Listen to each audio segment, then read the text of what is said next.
வணக்கம் வினுஷ். வணக்கம் நவீன். எப்படி இருக்கீங்க? நல்லா இருக்கேன். நீங்க எப்படி இருக்கீங்க? Super, super. போன எபிசோட் போன எப்படி இருக்கு ரெஸ்பான்ஸ்?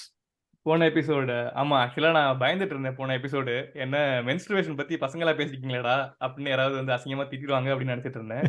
ஆனா ம். நிஜமாவே நல்லபடியா சொல்லியிருந்தாங்க எல்லாரும். முக்கியமா லேடீஸ் வந்து நல்லா பேசியிருக்கீங்க அப்படின்னு இருந்தாங்க. ஆ. அது ஆல்சோ வந்து எங்க சயன்ஸ் டீச்சர்ஸ விட பெட்டரா பேசியிருந்தீங்க அப்படின்னாங்களா? நாங்களே சயின்ஸ் சயன்ஸ் டீச்சர். டீச்சர்ஸ் அப்படின்னு இல்ல நாங்களே சயன்ஸ் டீச்சர்ஸ் அப்படின்னு நிஜமான சயன்ஸ் டீச்சரா இருந்தா என்ன ஆவீங்க? அப்படிங்கிறதுக்காக வந்து இந்த எபிசோடு வந்து நிஜமாவே ஒரு ஒரு சயன்ஸ் கம்யூனிகேட்டர கூப்ட்டு வந்திருக்கோம். சூப்பர். தமிழ்நாட்டுல இவர் தெரியாம ஐ மீன் சயன்ஸ் ஃபீல்ட்ல இருக்கவங்க இவர் தெரியாம இருக்க மாட்டாங்கன்னு நெனைக்கிறேன். ஸோ இந்த டாபிக் பேசுறதுக்கு இவர் தான் ரொம்ப ஆப்ட்டா இருப்பாங்க அப்படிங்கிறதுனால இவர இன்வைட் பண்ணியிருக்கோம். ஸோ மிஸ்டர் ஜிகே ப்ரோ கண்டிப்பா தெரிஞ்சிருக்கும் உங்களுக்கு.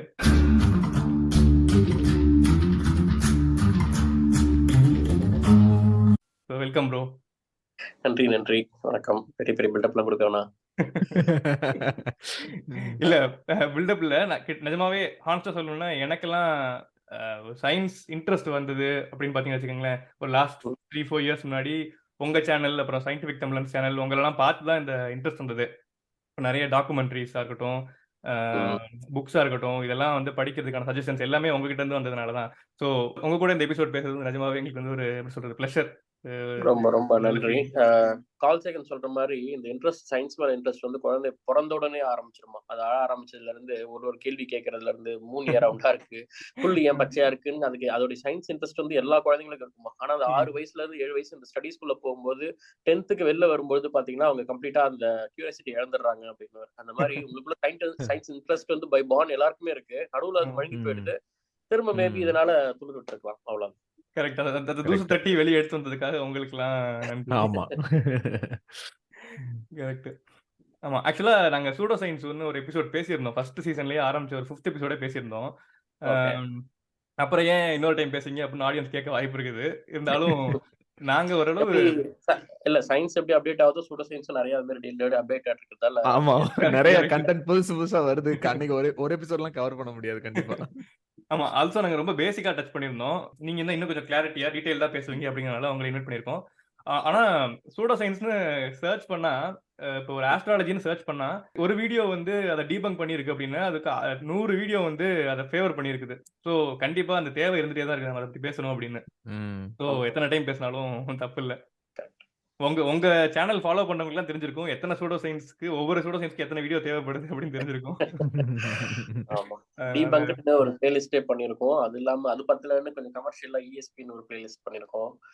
ஸோ ஆமா. ஆ யா ஆக்சுவலா அந்த ESP ஒரு சூப்பரான கான்செப்ட் ப்ரோ. இப்ப அது வந்து பயங்கர டக்குன்னு அந்த உள்ள கொண்டு வர்றதுக்கு வந்துட்டு அது செம்மையா இருக்கு. நான் அது ம். ரெகுலரா அந்த வீடியோஸ் பார்த்துட்டு இருக்கேன். ரொம்ப சூப்பரா அ இருந்துச்சு. நெறைய பேர்ட்ட அதான் நான் சொல்லுவேன் நானு. அவ்ளோ கன்டென்ட்க்கு நம்ம வொர்க் பண்ணி 2 நாள், 3 நாள் வொர்க் பண்ற கன்டென்ட்லாம் கூட அவ்வளோ போவாது. எடுத்த ஆமா. வீடியோக்கு ரியாக்ட் பண்றது வந்து பார்த்தீங்கன்னா, பயங்கர ஃபாஸ்ட்டா போயிட்டுருக்கும். ஆமா. இந்த வாட்ஸ்அப் குரூப்லலாம் ஷேர் பண்றதுக்கு குயிக் கன்டென்ட்டா இது ம். வந்து நல்ல ஃபார்மேட் ஆ. தான. கரெக்ட். So okay. அப்போ வந்து ஒரு எபிசோட்குள்ள போயிடலாம். சூடோ சயன்ஸ்னா என்னங்கிறத முதல்ல பேசிட்டு அதுக்கப்புறம் உள்ள போலாம். மெயினா இன்னைக்கு வந்து ஆஸ்ட்ராலஜியையும், ஆல்டர்னேட்டிவ் மெடிசின் பத்தி பேசலாம்னு ஒரு ஐடியா பண்ணியிருக்கோம். ஆனா அதுக்கு ஆமா. முன்னாடி சூடோ சயன்ஸ்னா என்ன? ஏன் இதெல்லாம் சூடோ சயன்ஸ்னு சொல்றோம்? அப்படிங்கிறத ஆரம்பிச்சிடலாம். உங்க ஸ்டைல்ல ஒரு ஒரு விளக்கம் குடுத்துருங்க ப்ரோ. சூடோ சயன்ஸ்னா என்ன அப்படின்னு? ஆ சூடோ சயன்ஸ்னா என்ன? அதாவது இந்த சூடோ சயன்ஸ் அதிகமா பேசுறவங்களே அதுக்கு குடுக்குற விளக்கம் என்னன்னா, சூடோ சயன்ஸ்னா நிரூபிக்கப்படாத அறிவியல் அப்படின்னு சொல்லுவாங்க. அதாவது இன்ன வரைக்கும் அது நிரூபிக்கப்படல. பின்னாடி நிரூபிக்கப்படலாம். அததான் சூடோ சயன்ஸ்ன்னு சொல்லுவாங்க. ஆனா அது தப்பு. சூடோ ம். சயன்ஸ்க்கான சரியான மொழியாக்கம் வந்து போலி அறிவியல் தான். ஆ அது புரிஞ்சுக்கணும். போலி அறிவியல். அதாவது என்னன்னா, அறிவியல் அப்படிங்கிறதே நம்ம எது ரைட் எது தப்புன்னு தெரியாது. இப்ப ஆரம்பத்துல இந்த WhatsAppலாம் வந்த புதுசுல WhatsAppல ரிட்டர்ன் ஃபார்வர்ட்ல ஏதாவது வந்தாலே அது உண்மை அப்படின்னு நம்பிடுவாங்க. ஒரு டாக்குமெண்ட் ஒரு பிளாக்ல எழுதுனா ஆர்டிகல் ஃபார்ம்ல இருந்தா அதை ரைட்ன்னு நம்பிடுவாங்க. ஸோ ம். போலி அறிவியல்ங்கிறதுனால கிட்டத்தட்ட அறிவியல் மாதிரியே இருக்கும். ஆனா அதுல போலி இருக்கும். அதாவது நீங்க எது ஒண்ணு சொன்னாலும், இப்போ இந்த பாம்பு கடிச்சிருச்சா, இந்த மருந்து சாப்பிடுப்பா அப்படின்னு சொல்றது வந்து ம். நாட்டு வைத்தியமோ ஏதோ ஒண்ணு சொல்றாங்கன்னு வச்சுக்கோங்களேன். இப்ப ம். அது கூட அது என்ன ஆகும், ஒவ்வொருத்தரும் ஒண்ணொண்ணு சொல்ல ஆரம்பிச்சுருவாங்க. அது ம். அறிவியல் மாரியே இருக்கும். இது எடுத்துரும்ப்பா, அத அப்படி பண்ணிடணும்ப்பான்னுவாங்க. சில பேர் வாய் வச்சு உறிஞ்சிடணும்னுவாங்க. இந்த மாரி நெறைய சொல்லுவாங்க. அதுக்கு பின்னாடி ஒரு அறிவியல் விளக்கமும் சொல்லுவாங்க. அப்ப என்னன்னா, லைட்டா உண்மை மாரியே இருக்கும். அதுல லைட்டா ஒரு போலி இருக்கும். போலி அறிவியல்ங்கிறது அதுதான். அதுல 80% அறிவியல் மாதிரியே இருக்கும். ஆனா 20% அதுல போலி இருக்கும், கலந்துருக்கும். அதனால அந்த மாதிரி ஒரு விஷயம் தான் போலி அறிவியல், சூடோ சயின்ஸ்ங்கிறது. சயின்ஸ் அப்படிங்கிறது ஒரு என்னன்னா ஒரு டெஸ்டட் ஃபார்மெட்ல இருக்கும். யார் வேணா டெஸ்ட் பண்ணி பார்க்கலாம். எல்லாருக்கும் ஒரே ரிசல்ட் கொடுக்கும். உலகத்துல எந்த மூலையில இருந்தும் டெஸ்ட் பண்ணலாம். ஆனா சூடோ சயின்ஸ் அப்படிங்கிறது இல்ல இது எனக்கு பர்சனலா ஹெல்ப் ஆச்சு, இது எனக்கு இந்த மருந்து ரிசல்ட் கொடுத்தது, எனக்கு இந்த ஆஸ்ட்ராலஜி ஒர்க் ஆச்சு அப்படின்னு தன்னுடைய பர்சனல் எக்ஸ்பீரியன்ஸை ஷேர் பண்ற மாதிரி இருக்கும். நம்ம அதான் திரும்ப திரும்ப சொல்லுவோம், ஒரு உணர்வை கொடுக்கறதாலே அது உண்மை அப்படிங்கிறது ஆயிடாது. ஒரு மெஜிஷியன் ஒரு மேஜிக் பெர்ஃபார்ம் பண்றாரு, அப்படியே டக்குன்னு அது கண்ணு முன்னாடி டிசப்பியர் ஆகும், உங்களுக்குள்ள ஒரு ஆச்சரியம் உண்டாகும், ஒரு உணர்வெல்லாம் கிரியேட் பண்ணிடுவாங்க. ஆனா அது வந்து அவருக்கு தெரியாது ஒரு ட்ரிக் அப்படின்னு. ஆனா அதனால எனக்கு எப்பயுமே ஒரு உணர்வை கொடுத்துருச்சுங்கிறதாலே அதை நம்பணும்னு அவசியம் கிடையாது. அதுக்கு பின்னாடி இருக்கிற அறிவியல் என்ன, அது எல்லாரும் செய்ய முடியுமா, எல்லாருக்கும் ஒரே ரிசல்ட்டை கொடுத்தா அது அறிவியல் நம்பலாம். ஸோ அப்படிதான் சயின்டிபிக் பேப்பர்ஸ். இங்க ஒரு ஒரு விஷயத்த இப்ப வந்து ரிசர்ச் பண்றாங்கன்னா அது வந்து நிறைய வகையில டெஸ்ட் பண்ணுவாங்க, நிறைய மெத்தட்ல நிறைய பீப்புள் டெஸ்ட் பண்ணுவாங்க. அதை ஒரு பேர் ரிவ்யூ ப்ராசஸ் குள்ள கொண்டு போயிட்டு அதை நிறைய பேர் பேர் ரிவ்யூ பண்ணி அதை அப்ரூவ் பண்ணி ஒரு ஜேர்னல்ல பப்ளிஷ் பண்ணுவாங்க. அப்படி பப்ளிஷ் பண்ற பேப்பரை கூட மல்டிபிள் ஃபாலோஅப்ஸ் இருக்கு. அது கரெக்டா அதுக்கு அடுத்த வருஷமும் அடுத்தடுத்து அதை ஒர்க் பண்ணி அந்த ரிசல்ட்டை திரும்ப கொடுக்குதா, இல்ல அதுல மறுபடியும் மாற்றம் ஏதாவது ஏற்பட்டிருக்கா அப்படின்னு அதை கம்ப்ளீட்டா படிக்கிறது தான் ஒரு சயின்டிபிக் எவிடன்ஸா இருக்கும். அதுதான் சயின்ஸ் பேஸ்டுக்கும் சூடோ சயின்ஸுக்கும் உள்ள டிஃபரன்ஸ். ஓகே, ஒரு கொஸ்டின் இருக்கு எனக்கு. நான் வந்து டெவில்ஸ் அட்வொகேட் மாதிரி ப்ளே பண்றேன். அதாவது அவங்க சூடோ சயின்ஸ் பேசுறவங்க என்ன சொல்லுவாங்க அப்படிங்கிற மாதிரி கேட்கறேன். இப்போ நீங்க வந்து சூடோ சயின்ஸ்லாம் வந்து சயின்டிபிக் மெத்தட் மூலமா, சயின்டிபிக் அப்ரோச் மூலமா வந்து ப்ரூவ் பண்ண முடியல அப்படின்னு நம்ம சொல்றோம். எப்படி வந்து இந்த சயின்டிபிக் மெத்தட் தான், சயின்டிபிக் மெத்தட்னா என்ன, எப்ப வந்து எப்படி சொல்றது, இந்த மெத்தட்ல ப்ரூவ் பண்ண முடியல அப்படின்னா வேற மெத்தட் இருக்கலாம், அந்த மெத்தட் நீங்க கண்டுபிடிக்கல அப்படின்னு சொல்றவங்க கிட்ட என்ன சொல்றது?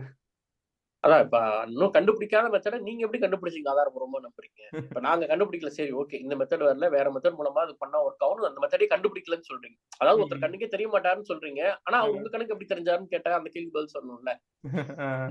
அப்ப சரி ஓகேங்க, இன்னும் நம்ம இந்த இப்படி ப்ரூவ் பண்ணாதான் நம்பலாம்னு. ஓகே, நீங்க எப்படி நம்புறீங்க, எதை வச்சு நீங்க நம்புறீங்க அப்படின்னு ஒரு கேள்வி இருக்குல்ல.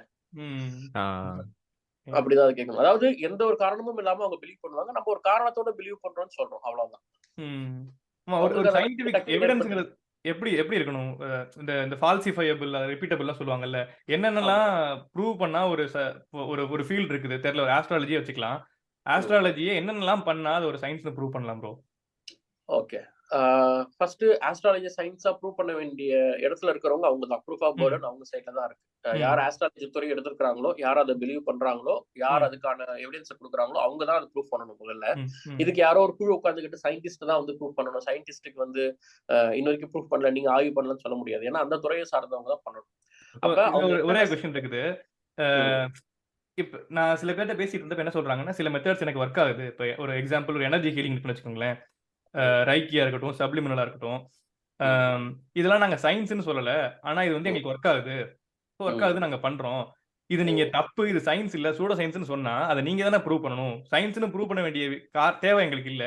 நீங்க தானே தப்புன்னு சொல்றீங்க, அப்ப நீங்க தானே ப்ரூவ் பண்ணணுங்கிறாங்க. பர்டன் ஆஃப் ப்ரூஃப் இப்ப வந்து இப்ப சயின்டிபிக் கம்யூனிட்டி மேல வருது அப்படிங்கிற மாதிரி. அதான் சொல்றேன். அதான் அப்படி புரிஞ்சுக்க கூடாது. அது அந்த வேர்ட் பிளே நல்லா இருக்கும். ஆனா அது உண்மையை நல்லா கவனிச்சீங்கன்னா இது சயின்ஸ்னு ப்ரூஃப். இப்ப அவங்க சொல்றாங்க இல்லையா, இப்ப ரைக்கியா இருக்கட்டும் இல்ல மத்த ஏதோ ஒரு விஷயம், ஏதோ ஒரு ஹீலிங் இது சொல்றாங்கன்னா அது சயின்ஸ்னு ப்ரூவ் பண்ண வேண்டியது. இப்ப நான் ப்ரூவ் பண்ணிட்டேன், அது ஒர்க் பண்ண வச்சு காமிச்சிட்டேன். ஆனா அது வந்து சயின்ஸ் நீங்க ப்ரூவ் பண்ணணும்னா, அதாவது ஒரு கார் மாதிரி இருக்கு, உருட்டி ஓட்டிட்டேன். ஆனா இப்ப அதுக்குள்ள இருக்க இன்ஜின் ஸ்பேர் பார்ட்ஸ் எல்லாம் நீங்க வந்து ஆய்வு பண்ணி நீங்க அதெல்லாம் ஒரு கார்னு ப்ரூவ் பண்ணுங்க நம்மட்டா சொல்லக்கூடாது. ஒரு காரை ப்ராடக்ட் மேனுஃபேக்சர் பண்றீங்கன்னா நீங்க தான் உள்ள என்ன இன்ஜின் போட்டீங்க, உள்ள என்ன ஆயில் போட்டீங்க, அது என்ன சோர்ஸ்ல பவர் அது கிடைக்குது, அது எவ்வளவு மெயின்டெனன்ஸ், உள்ள இருக்கிற ஸ்பேர் பார்ட்ஸை பிரிச்சு காமிச்சு இதுதாங்க அந்த ப்ராடக்ட், இதை நான் தாங்க அசம்பிள் பண்ணேன், இதை நான் டிரைவ் பண்ணி காட்டுறேன்னு காட்டணும். நான் கூட அதை போட்டு மறைச்சிட்டு உள்ளுக்குள்ள ஒண்ணு நவுத்தி காமிச்சிட்டு பாருங்க ஓடுதா, இது வண்டி இருக்கு, 4 சக்கரம் இருக்கா, நம்ம கண்ணுக்கு தெரியாது. அது உள்ள வந்து இன்ஜின் இருக்கா, புகை வராது. ஆனா இதை நீங்க நிரூபிச்சு காட்டுங்க, இருந்தாங்க சயின்டிஸ்ட் இதை எடுத்து பாருங்கன்னு சொல்ல முடியாது இல்லையா.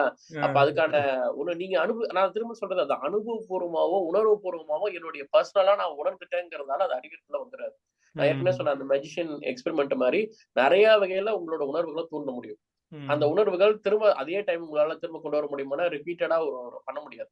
அப்ப எக்ஸ்பெரிமெண்டலா இப்ப சயின்ஸ் சைடு அதை யார் ஒரு விஷயத்த ஒரு கான்செப்டை கொண்டு வராங்களோ அவங்க தான் அதை நிரூபிக்கணுமே தவிர நான் உணர்ந்துட்டு இப்ப நீங்க ப்ரூவ் பண்ணுங்கன்னு சொல்ல முடியாது. சரி ஓகே, அப்ப நான் ப்ரூவ் பண்றேன்னா நான் இப்ப என்ன சொல்லுவேன், இப்ப ரேகில என்ன சொல்லுவாங்க, பொதுவா என் கை வந்து ஹீட் ஆயிடுச்சு, என் கை நல்லா சூடான்றதை உணர்ந்தேன் அப்படின்லாம் சொல்லுவாங்க. இப்ப நான் என்ன சொல்லுவேன், ஓகே சரி சயின்ஸை வச்சு நீங்க அதை ப்ரூவ் பண்ணணும்னு நினைக்கிறீங்களா, வாங்க அப்படின்னு சொல்லி கூப்பிட்டு 10 பேர் உட்கார நம்ம சொல்ற மெத்தட் எல்லாம் நீங்க வந்து எனக்கு வந்து பண்ணுங்க, இது எல்லாரும் நம்ம 2 பேர் சேர்ந்து ப்ரூவ் பண்ணுவோம் அப்படின்னா 10 பேர் உட்காருங்க, 10 பேருக்கு இது பண்ணுங்க, 10 பேருக்கும் கரெக்டா ஒர்க் ஆகுதா, இப்ப கை ஹீட் ஆகுதுன்னா நான் வந்து டெம்பரேச்சர் வச்சு பார்ப்பேன், இல்ல வந்து இந்த இன்ஃப்ராரெட் இந்த ஹீட் மெஷர்மெண்ட்ல டிவைசஸ் எல்லாம் வச்சு நான் ஹீட் மெஷர் பண்ணி பார்ப்பேன் கரெக்டா இருக்கா அப்படின்னு சொல்லிட்டு. 10 பேருக்கும் நீங்க என்ன பண்ணீங்க, உங்களை நாங்க கம்ப்ளீட்டா எக்ஸ்பிளைன் பண்ணுவோம், பிளைண்ட் ஃபோல்ட் எக்ஸ்பெரிமெண்ட் பண்ணுவோம்.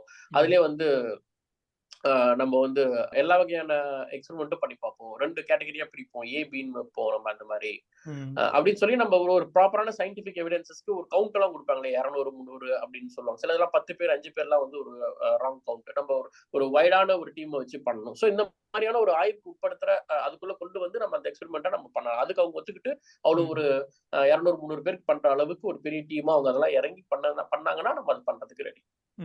இதுல பிரச்சனை எங்க இருக்குது ப்ரோ? இப்போ வந்துட்டு நம்ம எவிடன்ஸ் பேஸ்ட் மெடிசன் வந்து நம்ம ஒரு புதுசா ஒரு டேப்லெட் கொண்டு வரோம்னா, இப்போ நம்ம இதுவே எடுத்துக்கோமே, இந்த கோவிட் வேக்சின்ஸே எடுத்துக்கோமே, இந்த வேக்சின்ஸ் ஆபத்தானது இல்ல அப்படிங்கறத நம்ப வைக்கிறதுக்கு பெரிய போராட்டம் இருக்கு. ஏன்னா அந்த வேக்சின்ஸ் மேல அதனுடைய கன்சியூமருக்கு வந்துட்டு அந்த கேள்வியும் டவுட்டும் வருது. இது இது சேஃப் ஆனதா, இதை பண்ணலாமா பண்ணக்கூடாதான்றதுக்கு அவ்வளவு கொஸ்டின் வருது. ஆனா இந்த சூடோ சயின்டிபிக் மெத்தட்ஸ்ல என்னன்னா, அங்க ஒரு பெரிய பிசினஸ் நடந்துட்டு இருக்கு. இப்போ அந்த பிசினஸ்ல வந்துட்டு அந்த சர்வீஸ குடுக்கறவங்களும் அதை கன்சியூம் பண்றவங்களுக்குள்ள எந்த பிரச்சனையும் வர மாட்டேங்குது. நம்ம தான் உள்ள போய் இல்ல இது தப்பு, இதை பண்ணாதீங்க நம்ம சொல்ற மாதிரி இருக்கா? அப்ப அந்த கன்சியூமர்ஸுமே வந்துட்டு அந்த கேள்வி அவங்களுக்கு வரணும்ல, இல்ல எனக்கு இது கரெக்டா இல்லையான்றதை எனக்கு நீ ப்ரூவ் பண்ணி காட்டுன்னு இங்க எவிடன்ஸ் பேஸ்ட் மெடிசன்ல கேட்கற மாதிரி அங்க அவங்கள அந்த கேள்வி வர்றது இல்ல, ரொம்ப ஈஸியா நம்பிடுறாங்கல்ல. இப்ப அவங்க நம்பும் போது அந்த சர்வீஸ குடுக்கறவங்களுக்கும் வந்துட்டு அதை ப்ரூவ் பண்ண வேண்டிய பர்டனே இல்ல. இப்போ நம்ம வெளியில இருந்து நம்ம பார்த்து இப்போ வெளியில வந்து நம்ம எல்லாம் எப்படி இருப்போம்னா, ஒண்ணு பேசிக்கா யோசிச்சு பார்த்தாலே இது லாஜிக்கே இல்லையே, இதுல எதை வச்சு இதை நம்புறீங்கன்ற கொஸ்டின் வந்திருக்கும். இல்ல பட்டு திருந்தின ஆட்களா இருப்போம். ஏதோ ஒண்ணுல வெளியே வந்துட்டு இன்னொருத்தவங்களுக்கு வந்துட்டு இல்ல வேண்டாம் இதை செய்யாதீங்க, இது பிரச்சனை தப்புன்னு நம்ம சொல்றோம்னா, அப்போ அதுக்கான எஃபர்ட்டையும் அது தப்புன்னு டீபங்க் பண்ணி ப்ரூவ் பண்ண வேண்டிய மொத்த போர்டும் நம்மள்ட்ட தான் வருதே தவிர அவங்களுக்குள்ள எந்த பிரச்சனையும் இருக்க மாட்டேங்குது. அதனாலதான் இதை வந்துட்டு நம்ம கொண்டு அந்த அந்த இதை கொண்டு வர்றதுக்கு வந்துட்டு ரொம்ப எஃபர்ட் போட வேண்டியதா இருக்கு அவங்கள்ட்ட. ஆமா, இல்ல நாடி பாபு எல்லாம் என்னன்னு சொல்லி நம்ம ப்ரூவ் பண்றது. அதான் இப்ப அவங்க 2 பேருக்குள்ள பிரச்சனை இல்லைன்னு சொல்ல முடியாது. அதாவது அந்த இப்ப ஒரு உதாரணத்துக்கு டிபிக்காக ஒருத்தர் போறாருன்னு வச்சுக்கோங்களேன், காச நோயின்னு சொல்லி போறாங்கன்னா, அதுக்கு அவங்க சைட்ல வந்து ஆல்டர்னேட் மெடிசின்ஸ்ல ஏதோ ட்ரீட்மெண்ட் கொடுக்குறாங்க. இப்ப அவங்க 2 பேருக்குள்ள எப்ப ஸ்மூத்தா இருக்கு கொலாபரேஷன்னா, அது ஆரம்ப காலகட்டத்துல இருக்கிற வரைக்கும் ஒரு சின்ன சின்ன வைத்தியங்கள் கொடுக்குறாங்க, அது அப்படியே இருக்குன்னு வச்சுக்கோங்களேன். ஒரு கட்டத்துல முத்தி போயிடுது அந்த எதுவுமே வேலை செய்யாம. ஆனா ஒரு பிளசிபோ எஃபெக்ட்ல வந்து அவர் வந்து என்ன பண்றாரு, கொஞ்சம் பெட்டரா ஃபீல் பண்றாரு, இல்ல கொஞ்சம் மேனேஜ் பண்றாங்க, மேனேஜபிளா அந்த சிம்டம்ஸை மட்டும் அவங்க கியூர் பண்ணி அனுப்பி மூல நோய்க்கான மருந்து கொடுக்காம அப்படியே ஓட்டிட்டு இருக்காங்க ஒரு வருஷம்னு வச்சுக்கோங்களேன். இப்ப என்ன ஆகுது, ஒரு வருஷத்தோட முடிவுல வந்து ரொம்ப சிவியரா ஆயிடுது, டிபி வந்து லங்ஸ்ல பயங்கரமா அஃபெக்ட் ஆயிடுது. இப்ப பிரச்சனை ஆடவுடனே என்ன பண்ணுவாரு அவரு, சார் நாங்க கொடுத்த மருந்து இதெல்லாம் இருக்கு, இதுக்கு மேல உங்களுக்கு வேலை செய்யாது, நீங்க வந்து மாடர்ன் மெடிசனை பாருங்கன்னு அந்த அவர் அழகா கட்டி விட்டுருவாரு. இதுக்கு மேல ரொம்ப முத்தி போன டைம்ல அப்ப வந்து அவங்க இங்க வருவாங்க, வந்து பிரைவேட்ல இல்ல நம்ம கவர்மெண்ட் ஹாஸ்பிட்டல்ல வருவாங்க. மாடர்ன் மெடிசன்ஸ் எடுக்க ஆரம்பிச்ச கொஞ்ச நாள்லயே இது ரொம்ப லேட்டு, நீங்க ரொம்ப இதாயிட்டீங்கன்னு சொல்லி எண்ட் ஸ்டேஜ்ல போய் அவர் இறந்துடுறாரு ஒரு கட்டத்துல. அப்ப என்ன ஆகுது, இந்த கணக்கு வந்து மாடர்ன் மெடிசன் கணக்குல வருது. இது கோவிட் டைம்ல நிறைய பேர் வந்து சித்தா மருத்துவத்திலையும் ஆயுர்வேதம் யுனானின்னு சொல்லி ஆல்டர்னேட் மெடிசன்ஸ்ல ஹோமியோபதி இதுல எல்லாத்தையும் போய் ட்ரீட்மெண்ட் எடுத்து கிட்டத்தட்ட இந்த லங்ஸ் இன்ஃபெக்ஷன்லாம் அதிகமாகி அதுக்கான டைம் பீரியடே இல்லாம முடிஞ்சு போற டைம்ல எல்லாத்தையும் இந்த பக்கம் அனுப்பிட்டாங்க. இதுக்கு மேல முடியாதுங்க, நீங்க ஹாஸ்பிட்டல் போங்கன்னு சொல்றாங்க. அந்த ஸ்டேஜ்ல இங்க வந்து சேர்ந்து நிறைய பேர் இறந்தாங்க. அந்த கவுண்ட் எல்லா மாடர்ன் மெடிசன்ஸ்க்கு வந்துச்சு. அவங்க என்ன பண்றாங்க, அவங்களோட கவுண்ட் அழகா மெயின்டைன் பண்ணிக்கிறாங்க. சித்தால யாரும் அஃபெக்ட் ஆகல. இப்ப ஒரு ஹாஸ்பிட்டல்ல வர டாக்டர்ஸ்க்கும் இங்க ஒரு பிரைவேட் செக்டர் அண்ட் கவர்மெண்ட் ஹாஸ்பிட்டல்ல வர டெத் கணக்குக்கு ஒரு கணக்கு இருக்கு. ஆனா இந்த மாதிரி ஆல்டர்னேட் மெடிசன்ஸ்ல இருக்க யாருக்காவது ஒரு கணக்கு இருக்கா, யார் எத்தனை பேர் பேஷண்ட் அட்மிட் ஆனாங்க, எவ்வளவு கியூர் ஆனாங்க, எவ்வளவு செத்தாங்கிற ப்ராப்பரான ட்ராக் அங்க கிடையாது. அப்ப அவங்களுக்குள்ள இருக்க ஒரு ரிலேஷன்ஷிப் தான் இருக்குது. அதே ஆல்டர்னேட் மெடிசன்ஸ்ல போயிட்டு வெளில வந்து அதை பத்தி மோசமா எழுதினவங்க இருக்கிறாங்க. லட்சக்கணக்கில் ஆல்டர்னேட் மெடிசனா நம்ம நினைக்கிறவங்க 30 ரூபா 40 ரூபாய்க்கு போய் மருந்து சாப்பிடறதுலாம் கிடையாது. இவர் ஒரு டாக்டர் சொன்ன மாதிரி, ஒரு டாக்டர் ஒண்ணு சொன்னார் இன்டர்வியூல, அது மாதிரி ஒரு பிரச்சனை இருக்குங்க உங்களுக்கு ஒரு இஷ்யூ அப்படின்னு சொல்லி அதுக்கான ஆல்டர்னேட் நம்ம ஒரு மெடிசன் ப்ராப்பரான சயின்டிபிக் மெடிசன்ஸ் வந்து ஒரு 1000 ரூபாய்க்கு எழுதி கொடுக்குறாங்கன்னு வச்சுக்கோங்களேன், அதை எடுப்பாரா? இல்ல ஆல்டர்னேட் மெடிசன்ல ஒரு கஷாயம் இருக்குங்க, இந்த ஒரு லேகியம் இருக்குங்கன்னு சொல்லி அந்த ஒரு கஷாயத்தை குடிச்சா போதும், இத்தனை நாளைக்கு குடிச்சா போதும், ஆனா அது வந்து உங்களுக்கு ஒரு 1500 ரூபான்னு சொன்னா கண்ணை மூடிட்டு அந்த 1500 தான் சூஸ் பண்ணுவார். 1000 ரூபாய் மெடிசன் வர மாட்டார்.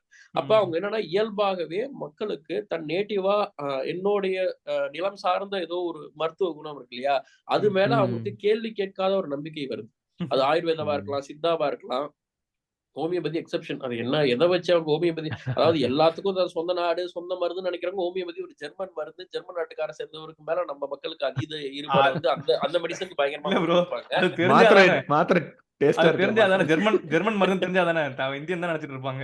அது இன்னமும் ஹோமியோபதியை வந்து ஏதோ நம்ம ஊர்ல யாரும் சித்தர் உருட்டி கொடுக்குறாங்கன்னு நினைச்சிட்டாங்களா என்னன்னு தெரியல. அது அப்ப மத்ததெல்லாம் வெளிநாட்டு மருந்துன்னு சொல்றவங்க ஹோமியோபதியை மட்டும் எப்படி ஏத்துக்கிறாங்கன்னு தெரியல. நீங்க நம்ம எந்த ஒரு துறை சார்ந்து எந்த ஒரு பர்டிகுலர் ஆல்டர்னேட் மெடிசன் போய் கிரிட்டிசைஸ் பண்றதுக்கோ இல்ல வெறுப்பு உண்டாக்குறதுக்கோ அப்படி இல்ல. நான் என்ன சொல்றேன், எல்லாத்தையும் ஒரே மாதிரி ட்ரீட் பண்ணுங்க. ஒரு எடுத்துக்கோங்க, அது உங்களுக்கு நல்ல ரிசல்ட்டை கொடுத்ததுன்னா அது எப்படி கொடுக்குதுன்ற பேக்ரவுண்டை தெரிஞ்சுக்கிட்டு ஒண்ணு எடுங்க. ஒரு ஒரு கார் எடுக்கிறீங்கன்னா அதுக்கு இன்ஜின் என்னன்னு பாக்குறீங்க, அது எப்படி போகும், அதுக்கு வந்து எவ்வளவு சிசி, அது எவ்வளவு மைலேஜ் கொடுக்கும், அவ்வளவு டீப்பா எடுத்துதான் ஒரு காரை ஓட்டுறீங்க. அப்போ ஒரு மருந்து வரும்போது ஒரு மாடர்ன் மெடிசன்ல உங்களுக்கு அதுக்கு உள்ள இருக்க இன்கிரீடியன்ட்ல இருந்து அதுக்கு பின்னாடி என்ன சைட் எஃபெக்ட்ஸ் வரைக்கும் எழுதி கொடுக்குறாங்க. ரொம்ப டிரான்ஸ்பரண்டா இருக்காங்க. அதை பார்த்து தான் நீங்க சைட் எஃபெக்ட் பாத்தீங்களா, இந்த மாத்திரைக்கு இது சைட் எஃபெக்ட் அவன் சொன்னதுதான். அது யாரும் நீங்க யாரோ போய் தேடி கண்டுபிடிச்சது கிடையாது, அவனே அது வெளியிட்டது. ஆனா இதே வந்து ஒரு ஹோமியோபதியிலயோ மத்த மாத்திரையிலயோ மேல அது என்ன இன்கிரீடியன்ட்லயே இருக்காது. ஒரு லைன்ல கையா எழுதி கொடுப்பாங்க. பிரிண்டடே இருக்காது. பிரிண்டடா இருந்தாலும் ரொம்ப டீடைலா இருக்காது. அதுக்கான சைட் எஃபெக்ட்ஸ் என்னன்றது எழுதியிருக்காது.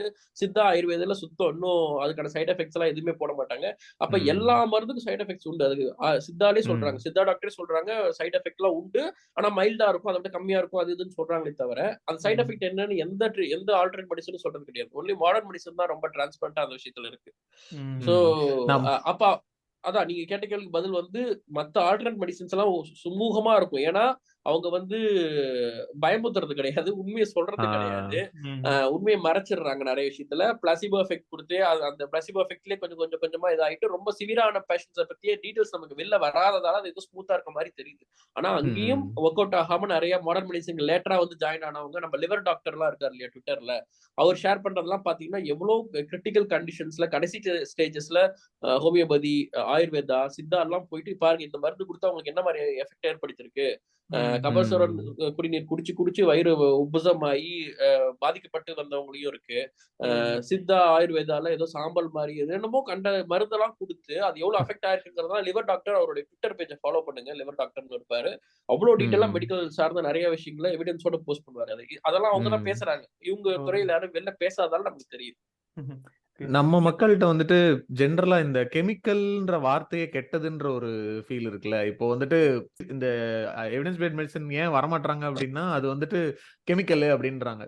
இப்போ இந்த ஆல்டர்னேட்டிவ் மெடிசன்ல இருக்கவங்க எல்லாருமே வந்துட்டு எல்லாத்துலயுமே ஏதோ ஒரு கெமிக்கல் தான் வேலை செய்யுது. அது என்ன கெமிக்கல்னு ஹோமியோபதி மாத்திரையில என்னத்த கலந்து கொடுக்குறாங்க? அது வந்து நேச்சுரல் ஆல்கஹால் இல்ல. ஓ ஆமா ஆமா. அதான் கெமிக்கல் வேற, அவங்கள பொறுத்தவரைக்கும் கெமிக்கல் வேற, ஆல்கஹால் வேற. கெமிக்கல் வேற, செடி வேற, மூலிகை. ஆல்கஹால் மரத்து சாறுல இருந்து வருது இல்லையா? இல்ல கெமிக்கல் தண்ணி கூட கெமிக்கல் தான் அப்படிங்கறத பேசிக் சயின்ஸா வேணும் இல்ல. H2Oங்கிறது ஒரு மாலிக்யூல் தானே. எல்லாமே கெமிக்கல் தாங்கிறத புரிஞ்சுக்கணும்ல அவங்களுக்கு. அதுக்கு பேசிக். அதாவது சக்கரம் மரத்துல இருந்து வச்சு ஆணி வச்சு அடிச்சு தச்சு அப்படி வட்டமா ஆக்குறது அப்படின்னா அது வந்து மாட்டு வண்டி ஓட்டுறாங்க சக்கரத்தை வச்சுன்னா அது ரொம்ப இயற்கையா இருக்கு. அதுல இருந்து எவால்வ் ஆகி அடுத்து காரு, ராயல் என்ஃபீல்டோட புல்லட்டா இருக்கட்டும் இல்ல பென்ஸா இருக்கட்டும் இதெல்லாம் ரொம்ப சேகரித்து தோணுது. அதோட எவால்வ் தானே, எவால்வ் ஆனது தானே. அந்த மாதிரி இப்ப இருக்கிற மெடிசன்ஸ்ல கூட நிறைய பாத்தீங்கன்னா இயற்கையான பொருட்கள்ல இருந்து உருவாக்குறது தான். அதை நம்ம ப்ராசஸ் பண்றோம். ப்ராசஸ் பண்ணி அது மருந்தா மாத்திரமே தவிர இன்னமும் அதோட மூலக்கூறு வந்து நிறைய இயற்கை சார்ந்துதான் இருக்கு. செவ்வாய் கிரகத்துல இருந்து நம்ம எடுத்து வரல, நம்ம பூமியில இருந்து எல்லாமே செய்யறோம். அது ஒண்ணு. அதனால அது கெமிக்கல்னால ஏதோ வேற்று கிரகத்துல இருந்து வந்த மாதிரி அது உணர்வு இருக்கு. இல்ல எல்லாமே நம்ம பூமியில இருந்து ஒரு சின்ன ப்ராசஸ். இன்னொரு டாக்டர் சொன்ன உதாரணமே சொல்றேன். பால் அப்படிங்கிறது நேச்சுரல். பாலை வந்து நீங்க கடைஞ்சதுல இருந்து அதை தயிரா மாத்துறீங்க, அதுல இருந்து சிலிப்பி அதை மோராக்குறீங்க, மோரை உருக்கி வெண்ணெய் ஆக்குறீங்க, வெண்ணெயில இருந்து நெய் ஆக்குறீங்கன்னா இப்ப இவ்வளவு ப்ராசஸ் ஹியூமன் மேட்ல தான் நெய் உருவாகுது. இப்ப நெய் இயற்கையா செயற்கையா? விவசாயமே இவங்களை பொறுத்த வரைக்கும் சித்தால ஆயுர்வேதம் நெய்ங்கிறது ஒரு இயற்கை. ஆனா மனுஷனுடைய ஒரு நாள் ஃபுல் ப்ராசஸ்ல தான் உண்டானது.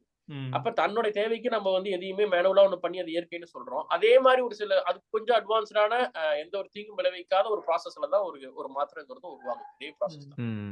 இல்ல அப்படி பார்த்தா விவசாயமே வந்து மேன்மேடு தானே, அது வந்து இயற்கையா பண்றது கிடையாது. ஆமா, விவசாயங்கிறது இயற்கை கிடையாது. மனிதனே செயற்கையா ஒரு 10,000 15,000 வருஷத்துக்கு முன்னாடி விவசாயம்ங்கிற ஒண்ணே கிடையாது. ஆமா. இல்ல இல்ல நீங்க இது இவங்க சொல்லிக்கிட்டு இருந்தப்ப இதுவும் தோணுச்சு எனக்கு. இல்ல பயிர்களே இவங்க சொல்றதுல கேரட்ல இருந்து பீன்ஸ், முள்ளங்கி இது எல்லாமே செயற்கையா ஆ பின்னாட்கள்ல கொண்டு வந்தது தானே. இவங்க சொல்ற வெளிநாட்டுல இருந்து வந்தது தானே. எதுவுமே நம்ம நாட்டுல கரெக்ட். உண்டானது கிடையாது இல்லையா? ஆமா கரெக்ட். சித்தர்கள் அத பத்திலாம் சித்தால எழுதவே இல்ல. இவங்க அடாப்ட் பண்ணிட்டு அப்ப இதெல்லாம் எப்படி சித்த வைத்தியத்துல இப்போ வந்துச்சு மாடர்னா? அதான். கரெக்ட். இல்ல நீங்க வந்து இது சொன்னீங்கல்ல, எனக்கு வந்து ஸ்டீவ் ஜாப்ஸ் டக்குன்னு ஞாபகம் வந்துச்சு. அவர் வந்து பேங்க்ரியாட்டிக் கேன்சர்லாம் இறந்தாரு ஸ்டீவ் ஜாப்ஸ். ம், ம். நான் என்ன படிச்சேன் அப்படின்னா, அவர் வந்து ஸ்டார்ட்டிங்லயே வந்து பேங்க்ரியாட்டிக் கேன்சர் ரொம்ப ஏர்லி ஸ்டேஜ்லயே கண்டுபிடிச்சிட்டாங்களாமா. லைக் மாடர்ன் மெடிசின் மூலமா கண்டுபிடிச்சிட்டாங்களாமா. ஆனா அவரு வந்து கொழுப்பெடுத்து போயிட்டு மாடர்ன் மெடிசின்லாம் பார்க்க மாட்டேன்னு சொல்லிட்டு, ஆல்டர்னேட்டிவ் மெடிசின்ஸ் பண்றேன், அது பண்றேன், இது ம். பண்றேன்னு சொல்லிட்டு ரொம்ப லேட்டா அங்க போயிட்டு லைக் கண்டிஷன் ரொம்ப வொர்ஸ் ஆகி வந்து தான் திரும்ப வந்தாராமா. அதனால தான் காப்பாத்த முடியாம போயிருச்சாம். ரொம்ப ஈஸியான ப்ராப்ளம். ஃபெட்டாலிட்டி ரேட் ரொம்ப கம்மி தான். காப்பாத்திருக்கலாம். அவரு பண்ணாதனால தான் இறந்துட்டாங்க. ஸோ நீங்க சொல்ற மாரி அப்பதான் எனக்கு ஞாபகம் வருது. இந்த எல்லா கணக்கையும் வந்து மாடர்ன் மெடிசின் கணக்குல எழுதுறாங்கல்ல. ஸோ எப்படி ஆமா. சொல்லுவாங்க, பொதுவா எப்படி சொல்லிருவாங்க அப்படின்னு, பாருங்க இவ்ளோ காசு இருக்குது, இவ்ளோ பெரிய ஆளா இருக்காரு. அப்படியும் வந்து மாடர்ன் மெடிசினால காப்பாத்த முடியல அப்படின்ருவாங்க. ஆனா அவர் பின்னாடி என்னென்ன பண்ணாருங்கிறது யாருக்கும் தெரியாது. ம். அதான் இதுல பொறுத்தவரைக்கும் நம்ம அவரே சொல்லிட்டாரே, இவரே சொல்லிட்டாரேன்னு எந்த ஒரு ஆ பெரிய ஆள எடுத்துட்டு பாத்தீங்களா, அவரே ஃபாலோ பண்றாருன்னு எடுத்துக்குவேன். சயின்ஸ ம். பொறுத்தவரைக்கும் கரெக்ட். நோபல் பிரைஸ் வாங்குனவரு கூட தப்பா சொல்லியிருக்காரு.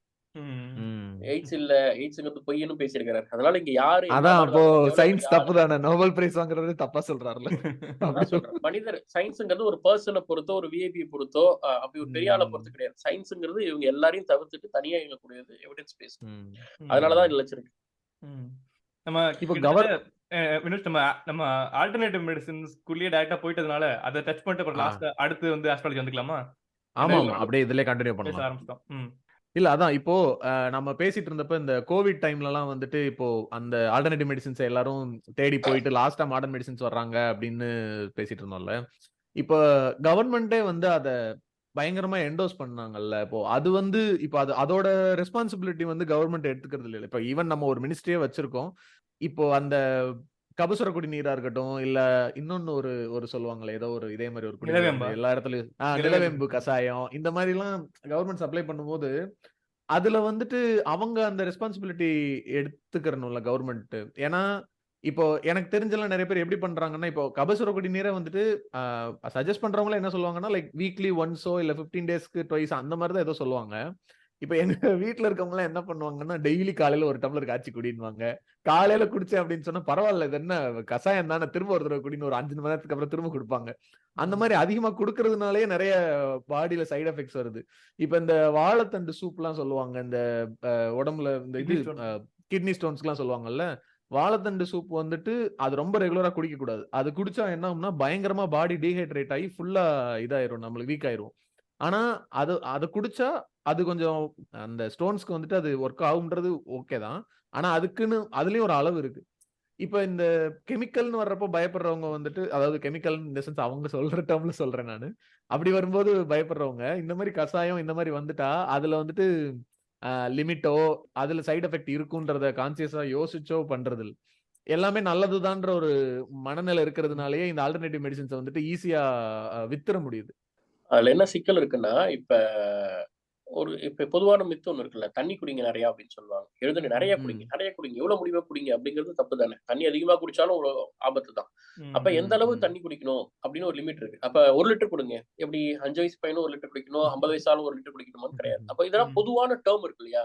ஆ ம். கிட்னி இருக்குன்னா, கிட்னில கல்லுனா நீங்க வாழை சாறு சாப்பிடுங்க. வாழை ம். சாறு குடிங்க. அது மாரி ஏதோ குடுங்க. அப்ப இது எப்படி ஒரு ஒரு டாக்டர் வந்து ஒரு வைத்தியத்த பொதுவா எல்லாருக்கும் அப்படி சொல்ல முடியாது. சின்ன ம். வயசு பையன்னா ம். அவனுக்கு ஏத்த அளவு தண்ணி குடிக்கணும். பெரியவங்கன்னா அதுக்கேத்த யார் யாருக்கு தண்ணி தாகம் இருக்குதோ அந்த அளவு குடிச்சா போதும். ரொம்ப ஆ. அதிகமா குடிக்கணும், ஒரு அளவு வச்சுக்கிட்டு குடிக்கணும்ன்ற அவசியம் இல்ல தண்ணிய கரெக்ட். பொறுத்தவரைக்கும். ஆக்சுவலா ஆனா இந்த இதே லிமிட் எப்படி வந்துச்சு அப்படின்னு நான் அதுவும் கேள்விப்பட்டேன். இந்த ம். ஏதோ ஒரு ரிசர்ச் பேப்பர்ல 2.5 லிட்டர்ஸ் குடிக்கணும் அப்படின்னு போட்டிருக்காங்க போல. ஆனா அந்த 2.5 லிட்டர்ஸ்ங்கிறது ஒரு ம். நாளைக்கு ஒரு ஆவரேஜ் ஹியூமனுக்கு தேவ. ஆனா அதுல ம். மெஜாரிட்டி ஆஃப் தி இன்டேக் வந்து உங்களுக்கு மத்த ஃபுட்ல அ பால் குடிக்கிறீங்களோ அந்த மாரி வந்துரும் அப்படின்னு போட்டிருப்பாங்க போல. நம்ம ஆளுங்க என்ன ம். பண்ணிட்டாங்க, அந்த மீதி இருந்தத படிக்காம வெறும் 2.5 லிட்டர்ஸ் அப்படிங்கிறத ஸ்டாண்டர்டா எடுத்துட்டு அதையே குடிக்க அ ஆரம்பிச்சுட்டாங்க எல்லாரும். லிக்விடா வந்து உள்ள நீங்க எடுத்துக்க வேண்டியது 2.5 அது பாலாவும் இருக்கும், தண்ணியா இருக்கும், ஆ, சமைச்ச சாப்பாடுல இருக்கும். ம். எப்படி வேணா எடுத்துக்கோன்னு ஆமா. வச்சுக்கோங்க. அதான் அது டிபெண்ட்ஸ். அதுல கிளியரா ஆவரேஜா போட்டிருப்பாங்க. ஒவ்வொரு ஏஜ் பீப்பிள், ம், பிரெக்னன்சில இருந்து எல்லாமே பிரிச்சு போட்டிருப்பாங்க ஒரு ஆய்வு கட்டுரையில. இவங்க அதுல ம், மேலோட்டமா எடுத்துக்கிறது ஒண்ணு. ம், ஆ அந்த மாரி இது இந்த கண்ணுக்கு வந்து நல்லது கேரட் நல்லதுன்றதும் எப்படி மித்து உண்டாச்சுன்னா, வேர்ல்டு வார்ல வந்து ஜெர்மன், பிரிட்டிஷ் இந்த மாரி பிரச்சனைகள்ல வந்து அவங்க எப்படி இருட்டான நைட் டைம்லயும் வந்து அவங்க ரேடார் ரேடார்ஸை பயன்படுத்தி யூஸ் பண்ணாங்க. அந்த ரேடார் டெக்னாலஜி எல்லாம் ஆரம்பத்துல வெளில அந்த டெக்னாலஜி சொல்லக்கூடாதுங்கிறதால எங்களுடைய பைலட்ஸ் எல்லாம் வந்து கேரட் சாப்பிடுவாங்க நைட்டு கண்ணு தெரியுன்ற ஒரு மித் அப்பதான் கிரியேட் ஆச்சு. அதுல இருந்து என்ன அது கிட்டத்தட்ட ஒரு 10 வருஷம் அந்த ரேடார் டெக்னாலஜியை மறைச்சு அவங்க என்ன பண்ணாங்க, இந்த மாதிரி சொன்னாங்க. அப்ப நிறைய பேர் வந்து சோல்ஜர்ஸ்ல இருந்து எல்லாருமே கேரட் சாப்பிட்டா கண்ணு நல்லா தெரியும் அப்படின்னு சொல்லி அது ஒரு மித்து உண்டாச்சு. ஆனா உண்மையாவே அதுல விட்டமின்ஸ் இருக்கு, நமக்கு கண்ணுக்கு தேவையான விட்டமின்ஸ் எல்லாம் இருக்கு. சோ அதனாலதான் அந்த மித்தை உண்டாக்குறாங்க. ஆனா அது எப்படி புரிஞ்சுக்கணும்னு ஒண்ணு இருக்குல்ல, யார் யார் எவ்வளவு எடுத்துக்கணும், எந்த அளவுக்கு எடுத்துக்கணும்ன்ற ஒரு இதுவும் இருக்கு. அயன் பேரிச்சம்பழம் சாப்பிட்டா அயன் சத்து அப்படிங்கிறாங்க. அதுக்கு ஆனா நம்ம எடுக்க வேண்டிய 1.5 கிலோ பேரிச்சம்பழத்தை ஒரு நாளைக்கு நம்ம சாப்பிட முடியுமா? அப்படி முடியாது. அப்ப ஒவ்வொன்னும் அதை நம்ம எப்படி எடுத்துக்கணும்ன்ற ஒண்ணு இருக்கு.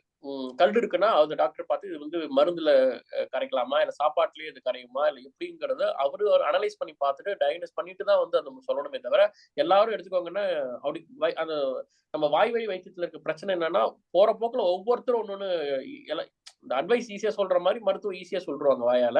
அது ஒவ்வொருத்தருக்கும் வேரி ஆகும். உங்களுடைய கண்டிஷன் என்ன, உங்க வயசு என்ன, உங்களுக்கு ஏற்கனவே என்ன பிரச்சனை இருக்கு, உங்களுக்கு ஆபரேஷன் பண்ணிருக்காங்களா, உங்களுக்கு அலர்ஜி என்ன, உங்களுடைய லிமிட் என்ன, நீங்க எவ்வளவு சாப்பிடலான்றதுலாம் மருத்துவர் ஒவ்வொருத்தருக்கும் மாறுங்கிறதால அவங்ககிட்ட கேட்டு அட்வைஸ் பண்ணி அது ஈவந்தோ வாழைக்கிற தன்மை இருந்தாலும் அது எப்படி எடுத்துக்கணுங்கிறத மருத்துவருடைய அட்வைஸோட நம்ம எடுத்துக்கணும். சரி, இந்த ஹோமியோபதி ஆயுர்வேதம் சொல்றோம்ல, இதோட பேசிஸ் என்ன அப்படிங்கறத பாத்துடலாமா? எதை பேஸ் பண்ணி ஹோமியோபதி கண்டுபிடிச்சாங்க, இல்ல அதோட பிரின்சிபல்ஸ் என்ன அப்படின்னு லைட்டா பாக்கலாமா?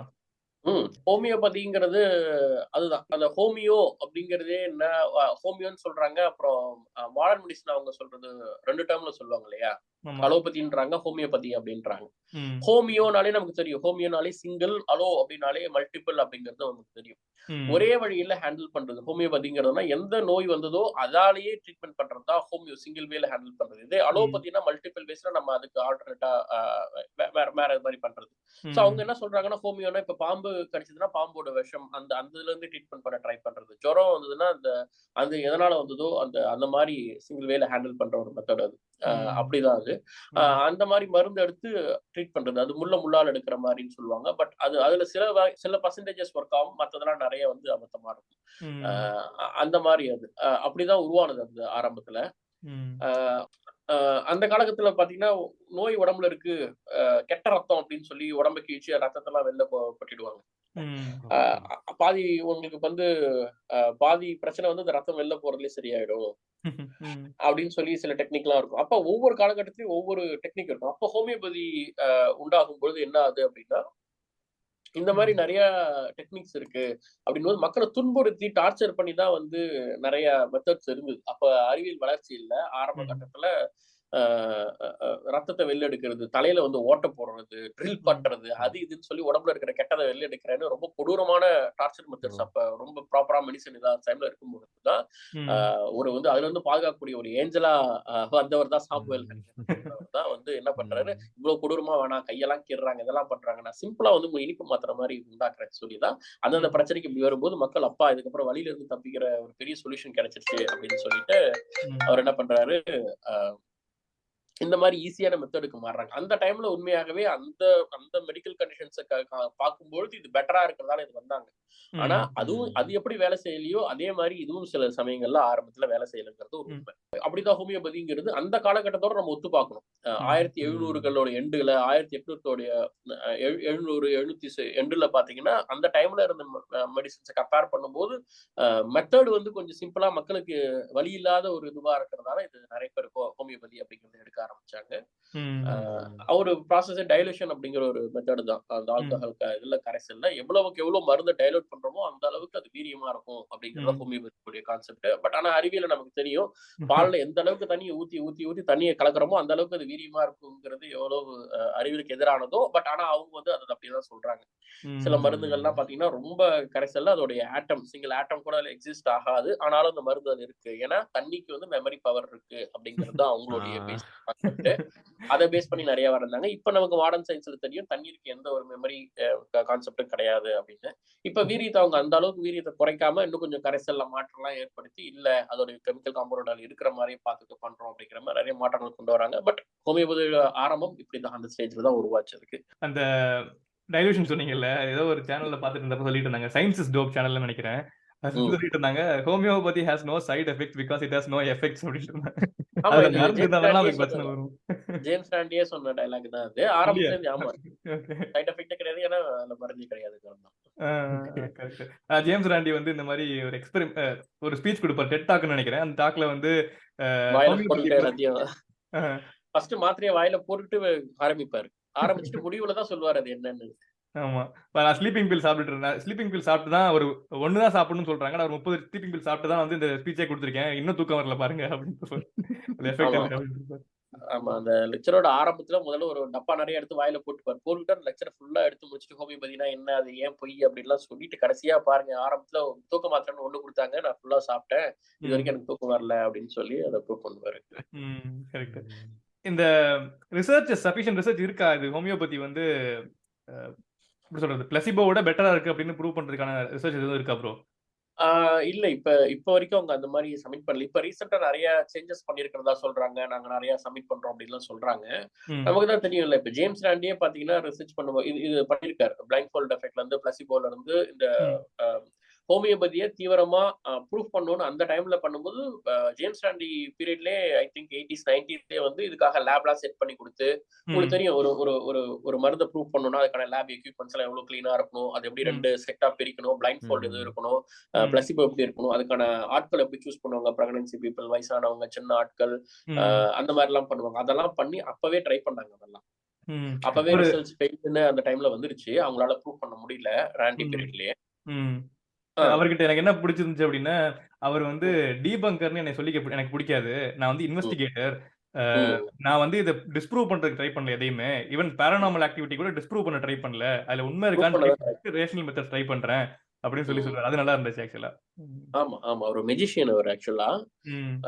மெஜிஷியன் அதாவது மெஜிஷியன்ஸ் நெறைய பேர் என்னோட ஃப்ரெண்ட் நண்பர் கலைன்னு இருப்பாரு. அவரு கூட ஒரு மெஜிஷியன் தான். அவரும் ம். நெறைய அந்த மாரி அதாவது திருடனுக்கு தான் இன்னொரு திருடன் தெரியுன்ற மாரி இவங்க மெஜிஷியன்ங்கிற ஒரு ஆர்ட், ஒரு கலையா ஆர்ட். பண்றாங்க அவங்க. ம். அத ம். எப்படி எப்படி மறைக்கணும், பீப்பிள்ட்ட இருந்து எப்படி ட்ரிக் பண்ணணுங்கிறதுல அவங்க எக்ஸ்பர்ட்ஸ்ன்றதால, இவங்க என்னென்ன ட்ரிக் பண்றாங்கங்கிறதெல்லாம் அழகா ரிவீல் பண்ணுவாங்க.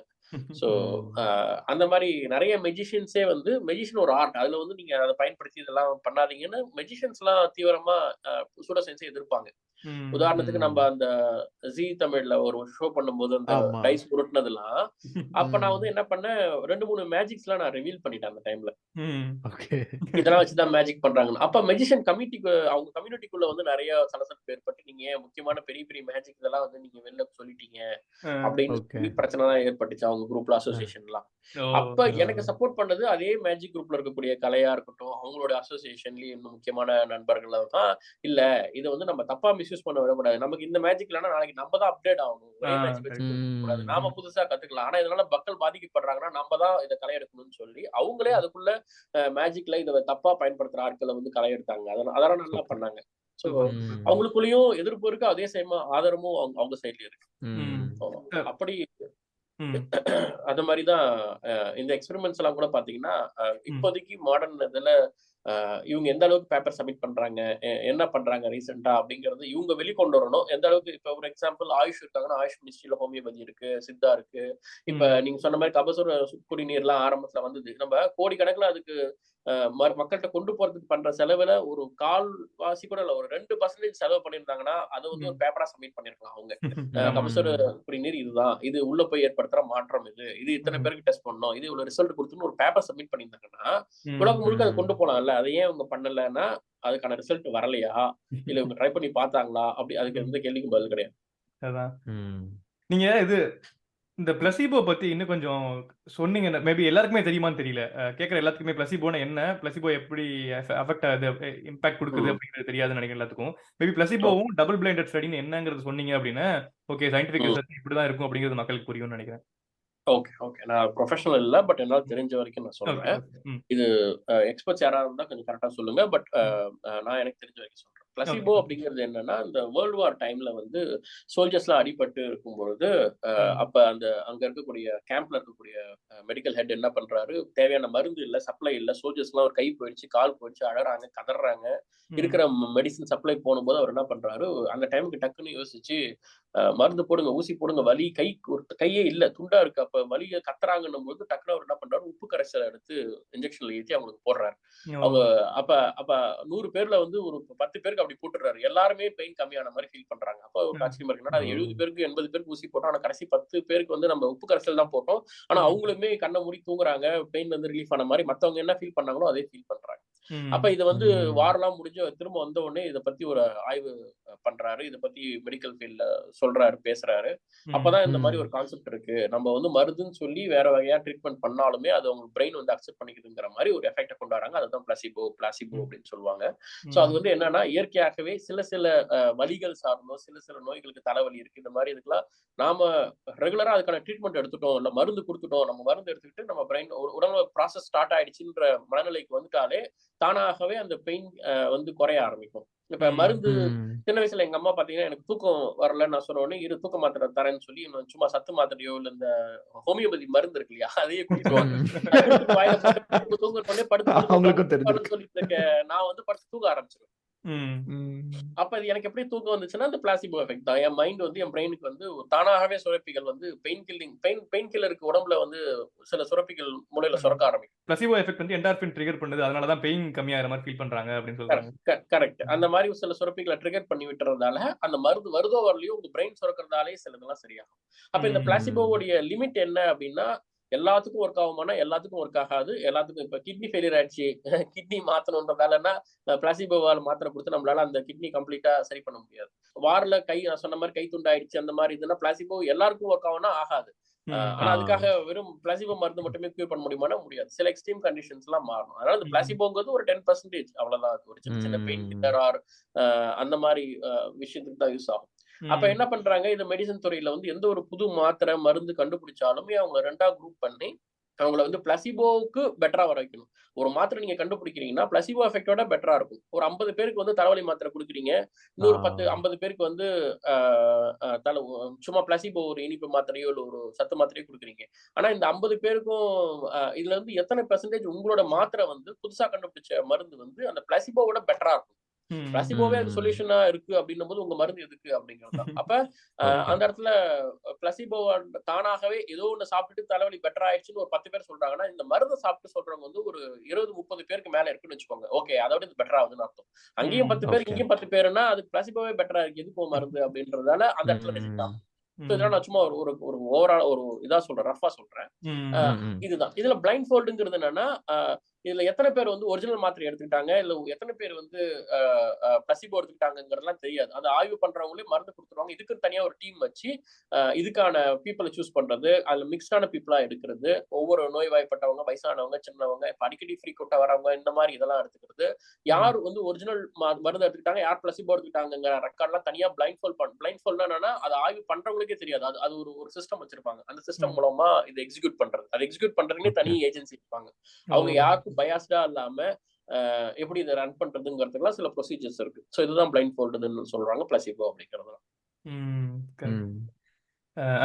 ஒரு மருந்தோட எஃபெக்டிவிட்டியை வந்து சும்மா டெஸ்ட் பண்றதே வந்து அதுக்கு எப்படி சொல்றது பேசிக் லெவலே வந்து பிளசிபோ தான், ஜீரோல இருந்து பார்க்க கூடாது. என்ன எந்த மருந்து கொடுத்தாலும் நீங்க வந்து தண்ணி கொடுத்தா கூட அதுக்கு ஒரு எஃபெக்ட் இருக்கும் அப்படிங்கிற சொல்றாங்க. கரெக்ட். ஆமா. ஆக்சுவலா இன்னொரு விஷயம் என்ன அப்படின்னா, ஒரு மருந்து எடுத்தேன் அதுக்கப்புறம் சரியா போயிருச்சு அப்படின்னு சொல்லுவாங்க சில பேர். அதுக்கு அது ஒரு ஃபேலசி அப்படின்னு சொல்றாங்க. Post hoc ergo propter hoc fallacy அப்படிங்கிறாங்க. அது எப்படின்னா, ஃபார் எக்ஸாம்பிள் வந்து நான் வந்து டிவி ஆஃப் பண்ணேன், அதுக்கப்புறம் இந்தியா ஜெயிச்சிச்சு, சோ நான் டிவி ஆஃப் பண்ணாலும் இந்தியா ஜெயிக்கும் அப்படிங்கிற மாதிரி. சோ இப்ப ரிசர்ச்ங்கிறது என்ன அப்படின்னா இதனாலதான் நடந்துக்கிறது ரீசனை கண்டுபிடிக்கிறது. ஆனா நம்ம வந்து இது நடந்துச்சு, இதுக்கப்புறம் இது நடந்துச்சு, அதனால இதுதான் காரணம் அப்படின்னு எடுக்கிறோம்ல, அந்த மாதிரி நிறைய நடக்குது. இப்போ வந்து மாடர்ன் மெடிசன் எடுத்துட்டு இருந்திருப்பாங்க, இல்ல டிஃபரெண்ட் டைப்ஸ் ஆஃப் மெடிசன்ஸ் எடுத்துருக்கலாம். எதுவும் ஒர்க் ஆகல அப்படின்னு சொல்லிட்டு திடீர்னு வந்து ஒரு டைப் ஆஃப் ஃபார் எக்ஸாம்பிள் ஹோமியோபதிக்கு வருவாங்க. ஹோமியோபதிக்கு வந்து ஒரு 3 மாசத்துலயே வந்து சரியாயிருச்சு அப்படின்னு நினைக்கிறாங்க அப்படின்னு. இது காரணம் வந்து இந்த ஹோமியோபதி தான் அப்படின்னு அவங்க கன்க்ளூட் பண்ணிடுவாங்க. ஆனா அதுக்கு முன்னாடி இருந்ததா இருக்கலாம், இல்ல ஆட்டோமேட்டிக்கா சரியா போயிருந்திருக்கலாம். இந்த மாதிரி நிறைய ரீசன்ஸ் இருக்கும். அது தெரியாதுல்ல மக்களுக்கு சயின்டிபிக்கா அப்ரோச் பண்ணணும்னு. அதான் இது என்ன சொல்லுவாங்கன்னா இந்த கோரிலேஷன் இஸ் காசேஷன் சொல்லுவாங்கல்ல. இது நடந்தாலதான் இது நடந்ததுன்னு ஒரு ஃபேலசி சொல்லுவாங்க தான். இது நடந்தது அதனாலதான் இது நடந்தது அப்படின்னு.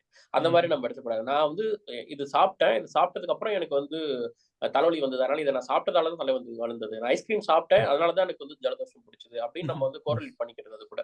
அப்ப உன்னுடைய கோரிலேஷனும் காசேஷனும் சேம் கிடையாது அப்படிங்கிறது தான் இது. இதுக்கு ஒரு உதாரணம் கூட சொல்லுவாங்க. இவரு நிக்கோலஸ் கேஜ்னு சொல்லிட்டு ஒரு ஆக்டர் இருக்காரு. அவருடைய ஹாலிவுட்ல பாத்தீங்கன்னா அவருடைய மேப்பை வரைஞ்சு இது எப்படி எப்படிலாம் கனெக்ட் பண்ணிக்கலாம் டாட்ஸ் அப்படின்றதுக்காக ஒரு உதாரணம் சொல்லுவாங்க.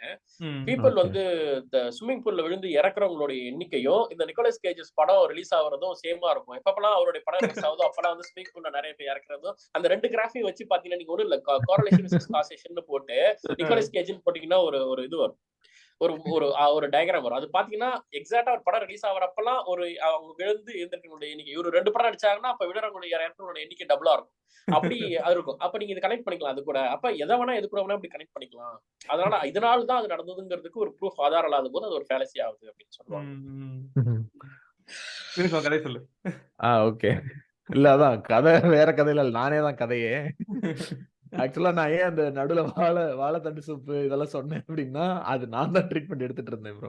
இப்ப நம்ம இவ்வளவு எபிசோடுன்னு போட்டு உட்காந்து சூட சயின்ஸ்னு பேசிக்கிட்டு எல்லாத்தையும் எடுத்துக்கிட்டு நானே வந்துட்டு ஒரு ரீசெண்டா இந்த லாஸ்ட் 1 இயர் வரைக்குமே நான் ஹோமியோபதி மெடிசன் எடுத்துட்டு தான் இருந்தேன். எதுக்குன்னா இப்ப எனக்கு வந்துட்டு ஒரு 10 இயர்ஸ்க்கு முன்னாடி கிட்னி ஸ்டோன் ப்ராப்ளம் வந்துச்சு. இப்ப அப்போ வந்துட்டு நான் ஹாஸ்பிட்டல்ல போனப்போ வந்துட்டு அவங்க சொன்ன ட்ரீட்மெண்ட் வந்துட்டு இந்த மாதிரி லேசர் ட்ரீட்மெண்ட் தான் பண்ண முடியும். அதுல வந்துட்டு அந்த ஸ்டோனை வந்து பிரேக் பண்ணி அதை யூரின் வழியா வெளியே எடுக்கலாம் அப்படின்னு சொன்னாங்க. அது வந்து ஒரு ஃபேமிலி டாக்டர் தான் யூஸ்வலா கன்சல்ட் பண்ணுவோம். அவரே என்ன சொன்னாருன்னா, அது இல்லை அப்படின்னா அது வந்து ரொம்ப இதான ஆப்ரேஷன் அட்மிட் அந்த மாதிரிலாம் போகும். நம்ம வந்துட்டு சும்மா மருந்துலே கியூர் பண்ணிக்கலாம் அப்படின்னு சொல்லிட்டு அவங்களே அந்த ஹோமியோபதி மருந்து தான் கொடுத்தாங்க. அது வந்துட்டு ஆக்சுவலா இப்ப அந்த வெள்ளை மாத்திரை மாதிரி இல்லாம ஒரு லிக்யூடாவே கொடுத்து அதுல வந்து பேக்கடா அதுல வந்து அது என்ன ஆக்சுவலா என்னன்னா அவங்க கெமிக்கல்ஸா போடாம அது என்ன அவங்க அந்த மூலிகைகள் பேர்லாம் வச்சிருப்பாங்கல்ல, அந்த மூலிகைகள் பேர்லாம் போட்டு இதெல்லாம் இருக்குதுல்ல அப்படின்ட்டு அதை நம்ம எடுத்துக்கிற மெத்தடுமே நீங்க சொன்ன மாதிரி தான் டைல்யூஷன் தான். ஒரு 1/2 டம்ளர் தண்ணியில வந்துட்டு 10 சொட்டு விட்டு குடிக்கணும். இதுல என்னன்னா அப்போ இப்ப நான் காலேஜ் ஃபர்ஸ்ட் இயர் படிக்கும் போது இந்த ட்ரீட்மெண்ட் எடுத்தேன். ஆனா இதுல எந்த இடம் எனக்கு இப்போ வரைக்குமே என்னைய வந்துட்டு அந்த இது எப்படி பொய்ன்றதுல நம்மளுக்கு மத்த எல்லாமே யோசிச்சு பார்த்து இந்த பிளசிபோ எஃபெக்ட் எல்லாமே நம்மளுக்கு புரிஞ்சாலுமே என்னை இன்னுமே ஒரு இடத்துல என்னை வந்து அதை பிஞ்ச் பண்ற விஷயம் என்னவா இருக்கும்னா, எனக்கு வந்துட்டு அந்த மருந்து நான் ரெகுலரா 1 மந்த் எடுத்துட்டே இருந்தேன். எனக்கு வந்துட்டு அடுத்தடுத்து ஒரு 15 days ஒன்ஸ் நான் ஸ்கேன் எடுக்க அந்த ஸ்டோன் வந்துட்டு 2ஆ ஸ்பிளிட் ஆச்சு. அது வந்துட்டு சைஸ் சின்னதாகி கரைஞ்சு அது வெளியே வந்ததே தெரியாம ஒரு 2 monthsக்கு அப்புறம் எனக்கு அந்த இதே இல்லாம இருந்துச்சு. இப்ப எனக்கு வந்துட்டு அதுக்கு அவங்க ஆக்சுவலா டாக்டர்ஸ் கொடுத்தது 2 மருந்து தான். ஒண்ணு வந்துட்டு அந்த ஹோமியோபதி அந்த லிக்விட் மாதிரி இருந்தது ஒண்ணு. அப்புறம் வந்துட்டு சிஸ்டோன்னு ஒரு டேப்லெட் கொடுப்பாங்க. அதுவுமே வந்துட்டு அது ஐ திங்க் அது ஆயுர்வேதா டேப்லெட் நினைக்கிறேன், ஹிமாலயாவோடது அந்த இதுதான் வந்துச்சு. இதுக்கப்புறம் ரீசெண்டா ஒரு 1 year பேக் மறுபடியும் எனக்கு இதே மாதிரி ஒரு நாள் பயங்கர பெயின் வந்து அப்போ ஒரு டாக்டர், அப்போ போனது வேற ஒரு டாக்டர். ஆக்சுவலா அவர் வந்துட்டு ஒரு ஆர்த்தோ ஸ்பெஷலிஸ்ட், பட் தெரிஞ்சவங்கன்றனால அவங்கள்ட்ட போறோம். அவங்க அகைன் வந்துட்டு இதே ஹோமியோபதி டேப்லெட்டையும் இது லிக்விடையும் ஆயுர்வேத டேப்லெட்டையும் அவங்க ப்ரிஸ்கிரைப் பண்றாங்க. இப்ப என்ன ஆகுதுன்னா, இப்ப எனக்கே இப்ப நம்ம நல்லா பேசும்போதெல்லாம் நான் நல்லா பேசுவேன். எனக்கு என்னைக்கே ஒரு நாள் அந்த பெயின் பயங்கரமா வருதுன்னா அன்னைக்கு எனக்கு வந்துட்டு இதுதான் எனக்கு ஒர்க் ஆச்சு, இதை செஞ்சிருவோமே, இதை செய்யறதுல செய்யறதுனால என்ன ஆக போகுதுன்ற ஒரு ஃபீல்ல அதை நான் செய்வேன். அது இப்போ வரைக்கும் எனக்கு அது ஒரு டவுட்லேயே தான் நான் பண்ணிட்டு இருக்கேன். இந்த கதையை நான் ஏன் சொல்றேன்னா, இந்த மாதிரி ஏகப்பட்ட பேர் ஜென்ரலா இந்த ஆல்டர்னேட்டிவ் மெடிசின்ஸ் எடுக்கிறதுல வந்துட்டு இதுதானே ஒரு காமனான விஷயமா இருக்கு. அப்போ அதை விட்டு வெளியில வர்றதுக்கு வந்துட்டு ஒரு கிளாரிட்டியும் ஒரு கான்பிடன்ஸ் தேவைப்படுது. ஓகே இது இல்ல, இதனால நம்ம கியூர் ஆகலன்ற கான்பிடன்ஸ் தேவைப்படுது. அந்த கான்பிடன்ஸ் அந்த மொமெண்ட்ல நம்மளுக்கு வர்றது வந்து ரொம்ப கஷ்டமா இருக்குல்ல, அந்த பெயின். ஏன்னா இப்ப நம்ம மெடிசின் வரும்போது அது வந்துட்டு லைஃப் சம்பந்தப்பட்டது. நம்ம மற்ற விஷயங்கள் எல்லாத்தையுமே வந்துட்டு இந்த கதை சொல்றப்பதான் இந்த முக்கியமான கொஸ்டினை சேர்த்து கேட்கணும்னு நினைச்சிட்டு இருந்தேன். எனக்கு இது ஹெல்ப் பண்ணா இது எனக்கு யூஸ் பண்ணலாமா அப்படிங்கிற கேள்வி இருக்குது. இப்ப நான் எவிடன்ஸ் பேஸ்ட் மெடிசன் எடுக்கிறேன், அதுவும் ஒரு பிளசிபோ கொடுக்கும். ஏன்னா எல்லா மெடிசனுமே பிளசிபோ கொடுக்கும். பிளசிபோ பிளஸ் ஆக்சுவல் எஃபெக்ட் இருக்கும்ல bro. So evidence based medicine கொடுக்காத பிளசிபோவை என்னோட ஆல்டர்னேட்டிவ் மெடிசன் கொடுத்தா அது எடுக்கிறதுல தப்பு இருக்கா அப்படிங்கிற கேள்வி கேட்கணும்னு நினைச்சேன். ஓகே, ஸோ இந்த இடத்துல என்னன்னா நீங்க அந்த கிட்னி விஷயம் சொன்னீங்க இல்லையா காரிதன். இப்ப நான் தான் சொன்னல, இப்ப ஹோமியோபதியில முன்னாடி இருந்த ஹனிமன் காலத்துல இருந்த மருந்தெல்லாம் இப்ப இல்ல. அந்த டைலேஷன்ஸ்லாம் நிறைய மாத்திட்டாங்க. இப்ப ஆயுஷ் ஓகே. வந்ததுக்கு அப்புறம் நிறைய இம்ப்ரூவ் பண்றாங்க. டைலேஷன்ஸ்ல இன்னும் கொஞ்சம் வீரியத்தை தராங்க, மருந்து இன்னும் கொஞ்சம் பவர் அதிகமாக்குறாங்க. ஸோ அதுல வந்து கிட்னி கரைசல் இந்த மாதிரி பெயின் கில்லர் அந்த மாதிரி வகையில சில சிலதெல்லாம் வேலை செய்யுதுன்னே வச்சுக்கோங்களேன். ஆனா எல்லா எல்லா மருந்து எல்லாருக்கும் வேலை செய்யுதானா இல்ல. இதே நீங்க சொன்ன இதே டெக்னிக் ஒரு ஆயுர்வேதா மாத்திரை அண்ட் இந்த ஒரு அவங்க வந்து ஒரு டானிக் மாதிரி வச்சிருக்காங்க, தண்ணியில கலந்து குடிக்கிறது அதானே ஆமா சொல்றீங்க. ஆமா ஆமா அதே அதுதான். மெத்தட ஒர்க் ஆகாதவங்களும் நான் கேள்விப்பட்டிருக்கேன். அப்ப ஓகே. இது என்னன்னா சிலருக்கு ஒர்க் ஆகுது, சிலருக்கு ஒர்க் ஆக மாட்டேங்குது. அது நான் வேலை கம்ப்ளீட்டா ஜீரோ வேலையே செய்யாதுன்னு நான் சொல்லல. இது இது அதே மாதிரி இது பிளசிபோவாலான்னு கேட்டா இல்ல, பிளசிபோலாம் இல்ல.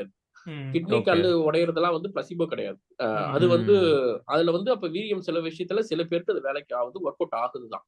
அப்ப நம்ம என்ன பண்ணணும், இந்த பயம் உங்களுக்கு வருதுன்னா இது அடிக்கடி ஃப்ரீக்வெண்டா நடக்குதுன்னா நீங்களே இந்த டெஸ்டபிள் பர்சனா மாறி எனக்கு 2 தடவை ஒரு எமர்ஜென்சிக்கு போயிட்டீங்க, ஓகே 2 தடவை போய் அதை ஒர்க் அவுட் பண்ணி பாக்குறீங்க. 3வது தடவை வந்து இதோட ஸ்டார்டிங் ஃபேசஸ்ல நீங்க ஒரு மாடர்ன் மெடிசன் நல்ல டாக்டர்கிட்ட போயிட்டு இந்த மாதிரி எனக்கு ஹோமியோபதியோ இல்ல இந்த மருந்தோ எடுத்தா வருது. ஆனா நல்ல இப்ப எக்ஸாம்பிள் மாடர்ன் மெடிசன்ஸ்ல பெட்டரா இருக்கவங்க இந்த மாதிரி ஆல்டர்னேட் மெடிசன்ஸ்ல இருக்க டிராபேக்ஸ் எல்லாம் பேச அந்த மாதிரி டாக்டர்ஸ் நல்ல டாக்டர்ஸ் ஐடென்டிஃபை பண்ணி அவங்க கிட்னி இந்த மாதிரி ஸ்டோன்ஸ் லிவர் இதெல்லாம் ரிமூவ் பண்றதுல எக்ஸ்பர்ட்ஸா இருக்கவங்ககிட்ட எனக்கு ஏன் அந்த மருந்து எடுத்தேன், அதுல ஏன் எனக்கு சரியாச்சு, அதுல இருக்கக்கூடிய இன்கிரீடியன்ட் என்ன, ஏன் மாடர்ன் மெடிசன்ல அது இல்லன்றத உங்க செல்ஃப் உங்க உடம்புங்கிறதால நீங்க தீவிரமா இறங்கி இதை ஆராய்ச்சி பண்ணி எல்லாரும் பண்ணுவாங்கன்னா பண்ண மாட்டாங்க. எஸ் அஃப்கோர்ஸ் எனக்கு ஒர்க் ஆகுதுன்னு இறங்கி போவாங்க.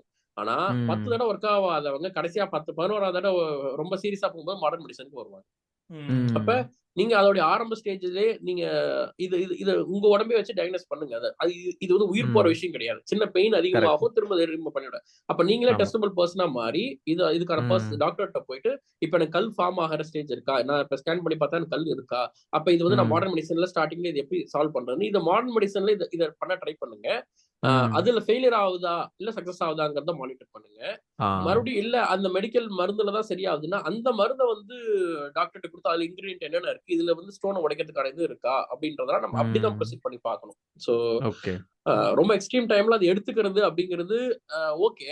பட் அதுக்கப்புறம் இது எவ்வளவு லைஃப் சேவரா எவ்வளவு டைம் இருக்குங்கிறதுல இருக்குல்ல. நான் சொன்ன மாதிரி நிறைய ஆயுர்வேதா சித்தா மருந்து வந்து ஆரம்ப காலகட்டத்துல நிறைய ஹெல்ப் பண்ணிடும். ஆனா என்வரன்மெண்ட் ஒரு இடத்துல வந்து இக்கட்டான நிலையில விட்டுடும். அந்த டைம்ல நீங்க மாடர்ன் மெடிசன் தான் தேடி போக வேண்டியதா இருக்கும். அந்த டைம்ல என்ன பண்ணாலும் இது ஹெல்ப் ஆகாது. சோ ஆரம்பத்துல இருக்கக்கூடிய அந்த கிரேஸ் பீரியட் எல்லாம் நீங்க யூஸ் பண்ணிட்டு கடைசியா போய் அங்க நிக்காதீங்க அப்படின்றதான் நான் சொல்றேன். கரெக்ட். ஓகே. இந்த ஆயுர்வேதா சித்தால எல்லாம் சர்ஜரி எல்லாம் பண்ண முடியுமா?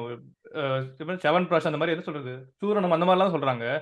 அந்த மாதிரி மெடிசன் மட்டும் தான் இருக்குமா? அது ஏதோ இப்ப சர்ஜரி கொண்டு வரதா இப்ப ஆரம்ப நிலையில ஏதோ பண்றதா சொல்றாங்க. பட் அது அதுக்குமே நீங்க வந்து கம்ப்ளீட்டா எண்ட் டு எண்ட் ஆயுர்வேதா சித்தால 100% ஆயுர்வேதா சித்தானா இருக்காது. அதுல மாடர்ன் மெடிசன் ஒரு ஆரம்பத்துல ஸ்கேன் பண்ணி பாக்குறதுல இருந்து அனஸ்தீசியா கொடுக்கறதுல இருந்து எல்லாமே உங்களுக்கு மாடர்ன் மெடிசன் தானே அதுல. அப்ப சர்டன் பர்சன்டேஜ் வச்சிருப்பாங்க அவங்க என்ன இதுன்னுட்டு. அது ஏதோ ஸ்டார்டிங்ல இருக்குன்னு சொன்னாங்க. நான் ஒருத்தவங்கிட்ட பேசும்போது கூட எனக்கு அதை பத்தி கம்ப்ளீட் டீடைல் தெரியல. பட் ஆனா சர்ஜரி மேஜர் சர்ஜரிஸ் எல்லாம் இருக்காது. ரொம்ப மைனரா சின்ன சின்ன விஷயங்கள்ல இருந்து ஆரம்பிப்பாங்க மேபி. அது விஷயமா நம்ம சர்ஜரிஸ் தெரியல எனக்கு. ஆக்சுவலா இதுலயும் சைடு எஃபெக்ட்ஸ் நிறைய இருக்கும்னு சொல்றாங்கல்ல. ஆயுர்வேதா சித்தாலாம் கேட்கறதுக்கு வந்து நேச்சுரல் அப்படின்னு கேள்விப்பட்டாலும், ஐ மீன் கேட்கறதுக்கு அப்படின்னு இருந்தாலும் இப்ப லெட் பாய்சனிங், ஆர்சனிக் பாய்சனிங் எல்லாம் இருக்குது அப்படின்னு சொல்றாங்க. சோ நம்மளுக்கு அது தெரியாம இப்ப மெயின் ப்ராப்ளம் வந்து என்ன அப்படின்னா எந்த காம்பவுண்ட் எந்த அளவுல தேவைங்கிறத ரிசர்ச் பண்ணாம நம்ம வந்து ஒரு மருந்தா கொடுக்கறதுனால தானே இந்த ப்ராப்ளம் வருது. இல்ல எதனால வேற சைடு எஃபெக்ட்ஸ் வருது அப்படின்னு நினைக்கிறீங்க ஆயுர்வேதா சித்தாலாம்? அதான் இவரு சைடு எஃபெக்ட்ஸ்ங்கிறது டாக்டர் சென்பாலன் ஒரு இதுல சொல்லிருப்பாரு இன்டர்வியூல. நான் சொல்றேன் தெரியுமா? சைடு எஃபெக்ட்ஸ்ங்கிறது என்ன அப்படின்னு சொல்லுவாரு அவர் தெரியுமா? நான் இது சொன்னா புரியுன்றதுக்காக சொல்றேன். சிம்பிளா சுருக்கமா சொல்றேன்.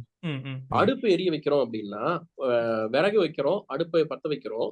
இப்ப என்ன ஆகுதுன்னா பாத்திரத்துல சூடு ஏறுது. நெருப்புங்கிறது என்னுடைய எஃபெக்ட். ஆனா புகை வருது தேவையில்லாம, இது என்னுடைய சைடு எஃபெக்ட். அதுல இருந்து ஒரு லைட் வருது, அது எனக்கு தேவையில்லை, அந்த லைட் எனக்கு தேவையில்லை. ஆனா ஒரு நெருப்போடைய சைடு எஃபெக்ட் என்னன்னா புகையும் வெளிச்சமும். ஆனா எனக்கு தேவை ஹீட் தான், அது எனக்கு இங்க இதாகுது. இதுவே நான் ஒரு சாம்பிராணி ஏத்தி வைக்கிற வீட்டுல எனக்கு வந்து புகை தான் அதோடைய எஃபெக்ட். ஆனா அந்த இடத்துல ஹீட்டோ அந்த இடத்துல வர வெளிச்சமோ எனக்கு சைடு எஃபெக்ட்.